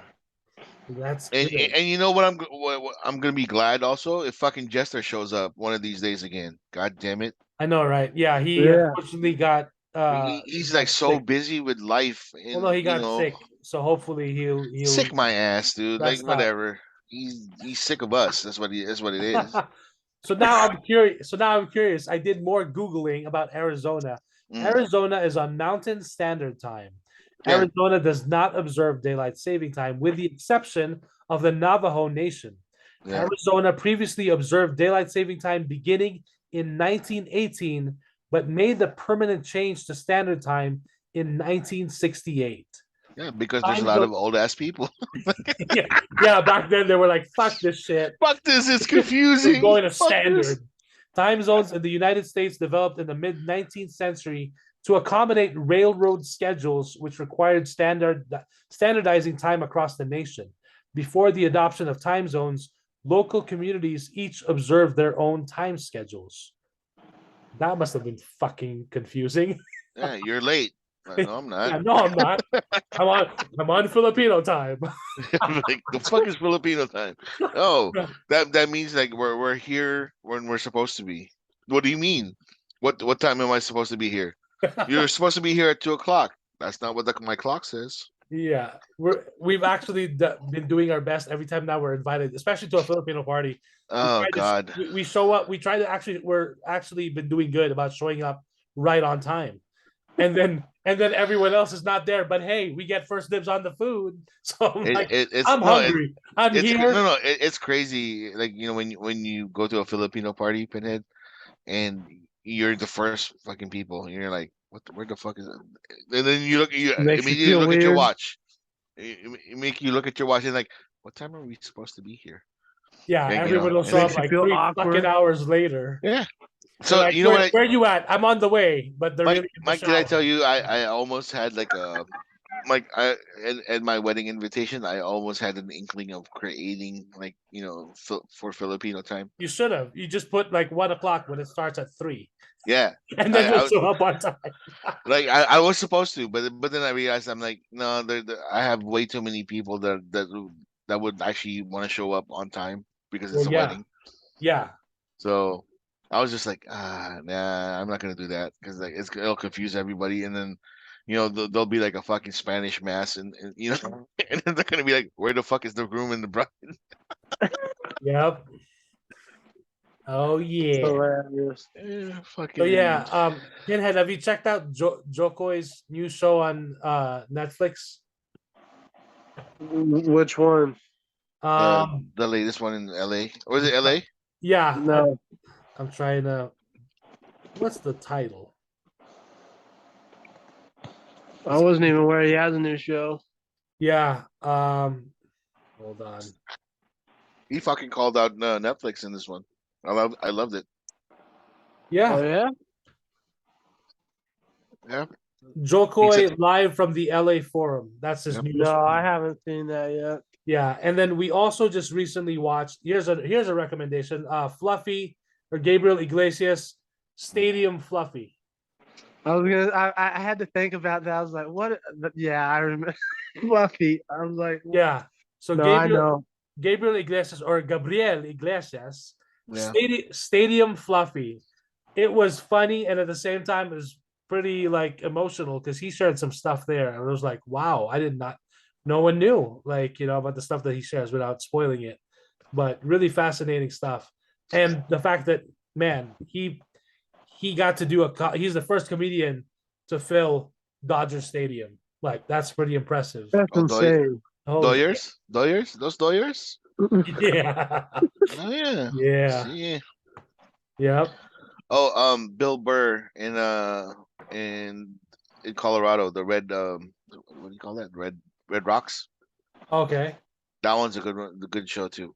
Oh, Yeah. Bill Burr's a fucking like monster when it comes to like fucking like comedy now. He was just like, I don't give a fuck. I'm gonna tell everybody what I think, and that's it.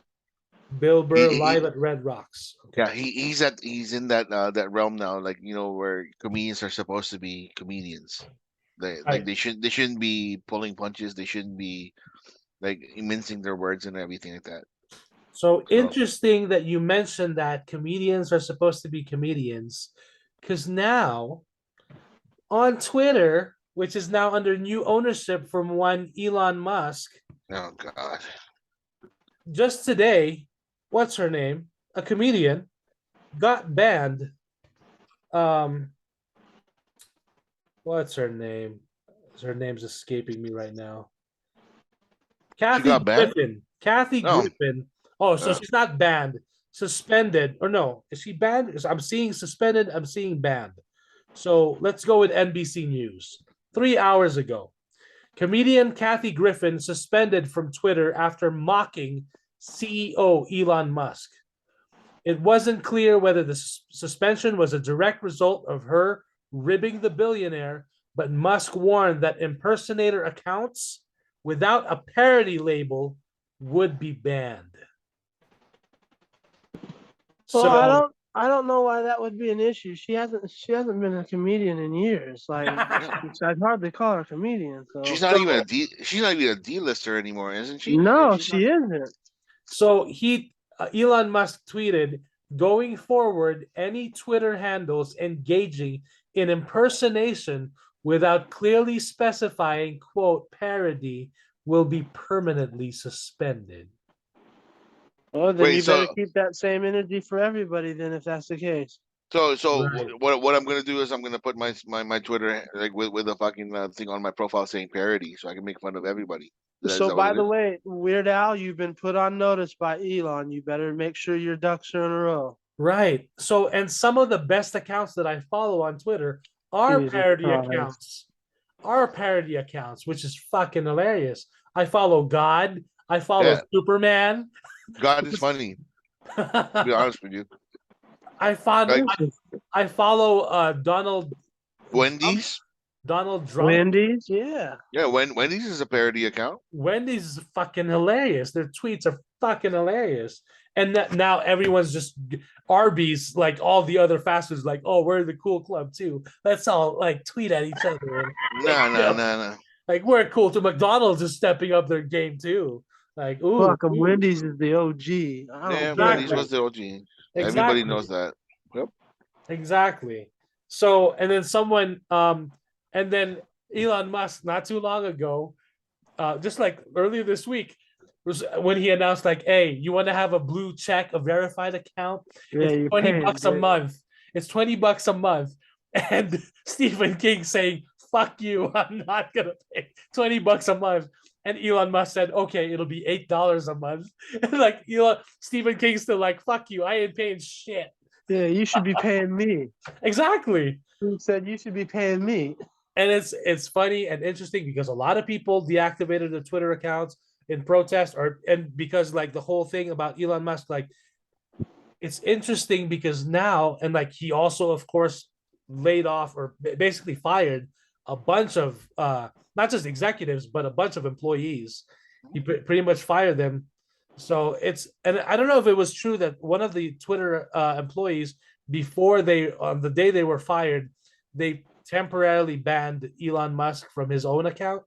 I'm not sure if that's real though. I'm curious to know if that was real or not. But it's I mean, interesting with all of Mike, that, you know. Mike, is it? There's a rumor that Elon Musk is like somewhat like in the spectrum. Is it true?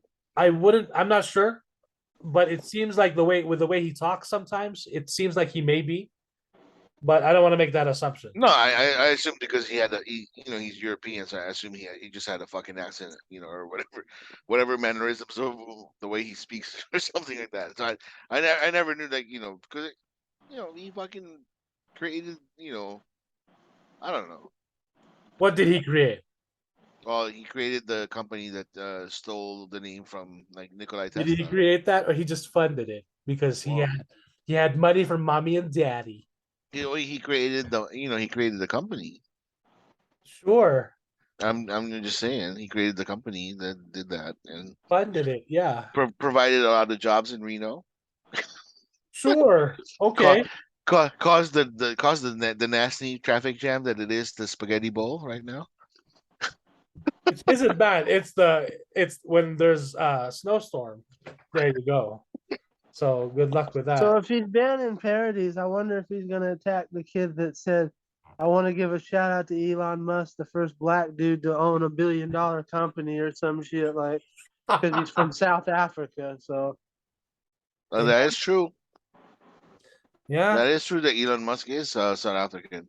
yeah, right. he's South African Canadian. And he overpaid, way overpaid, 44 billion for a company. Yeah, he had to take shares out of Tesla to pay for the shit. And now you're charging 20. Now you're charging that's not $8, $8 a month. You're pushing it so hard.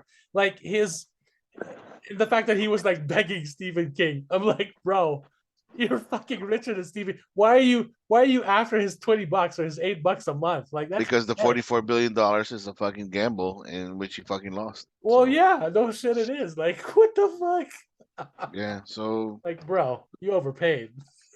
he should give us the money, and so we can fund this fucking podcast, Right? Yeah, right? Make a studio. yeah. Some have a virtual studio and like actually go on Twitch and actually make money for us. Yeah. How about that? Yeah. If John Campia can do it, why not us? Yeah. Then we can talk all the shit, and then all of a sudden you're gonna see like live people talking shit to us. Hey, guess what? Who's gonna clap back? Me and Pinhead. We're gonna fucking hit them up with some Yeah. shit. See, I want to see Grace wanna see that. Randolph. I want to see Grace Randolph create her own studio with other like John Campia. She should have her own Avengers team. Hi, my name is Grace Randolph, and I barely blink because my Botox and my dead eyes fucking will just like collapse my head. She probably doesn't work well with others. That's probably why she's like, it's mine. Yeah, she probably smells like I fucking want like all the attention right on old me. dead cats or something, man.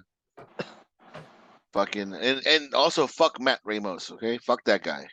Dude, so it should be Matt Ramos, Grace. Jessica Chastain, Chastain, exactly. Grace John Randolph, Campia. John Yeah. Campia. There you and go. who's the fifth member? Oh, like the old guy from the McLaughlin group back in the day. Wrong. You are wrong, sir. Oh man. Oh, maybe boy. Elon Musk. There you go. He can be the fifth guy. Fucking no. Let's go for it. Or Scorsese. There you go. There you go. And every time he says this, he opens his mouth. Cinema. Cinema. It's not cinema. Not cinema. It's not cinema. It's cinema. Oh boy. Right? It's This not thing- this- Leviosa. It's Leviosa. This show is brought to you by Yeah. Coppola Fine Wines and Cheeses. It's not even fine wine. It's fucking like fucking C grade wines, man. What? What are you Like talking about? I've had better wines. You've tried All it? right. Yes, I've been to the goddamn overpriced vineyard. winery? Yeah, it sucks. You pay fucking $10 to try 3 shitty wines, and then they expect you to buy shit. Francis Ford Coppola Winery, 4.5 stars out of 5. Nope. What I do want to try is the Skywalker Yeah, round. the one over there. Yeah. Yeah, I need to order me a bottle of that shit. Shit, I want to try some of Maynard's wine from fucking the lead singer of Tool. He's supposed to have some great wine. Yeah. Oh wow. Pinhead, there's a company that makes a version of Romulan ale. I'm not Oh 100%. shit! I'm not 100% sure if it's like legit, whatever. It looks like Romulan ale, but it's You actually gotta a liquor. send that It's a link. liquor. You gotta send that I gotta link. go find it. I gotta go find it Yeah, cause I gotta get me. I don't care if it's real or not. I gotta get me some Romulan ale. because that's that's the one drink that like everybody is afraid of, but then like Picard just drinks it like it was nothing. I know. He's just He's just like, oh wait, that's Romulan ale. a fucking lush. It's like it's water, you know. Alrighty. Well, that's the show. Thank you Yep. guys Yep. for watching or listening if you got this far. Yeah. Fuck Matt Ramos. There you go. Yeah, watch. He's gonna respond. Grace Then Randolph, go you ahead. can blow me. Please respond. Please. Let's have a conversation on how extensive your fucking comic books are. Let's see. Yeah, yeah. I can't wait to watch Black Panther: Wakanda Forever and see what he's Yeah. talking about. Let's Yeah. go. Yeah. Let's go. Alrighty. Thank you guys for listening or watching. Please feel free to follow us on Spotify. Check out the show on YouTube if you want to watch it, and let us know if you prefer watching it on Spotify. I'd like to know so I can upload the video on Spotify as well. And But download the audio. fucking and subscribe, like, and Leave us a voice message. hit the goddamn bell for notifications. Yeah. All that shit. Whatever. Alrighty. So till next time, we're just tourists. Yeah, Y'all we're again tourists. soon. We're tourists.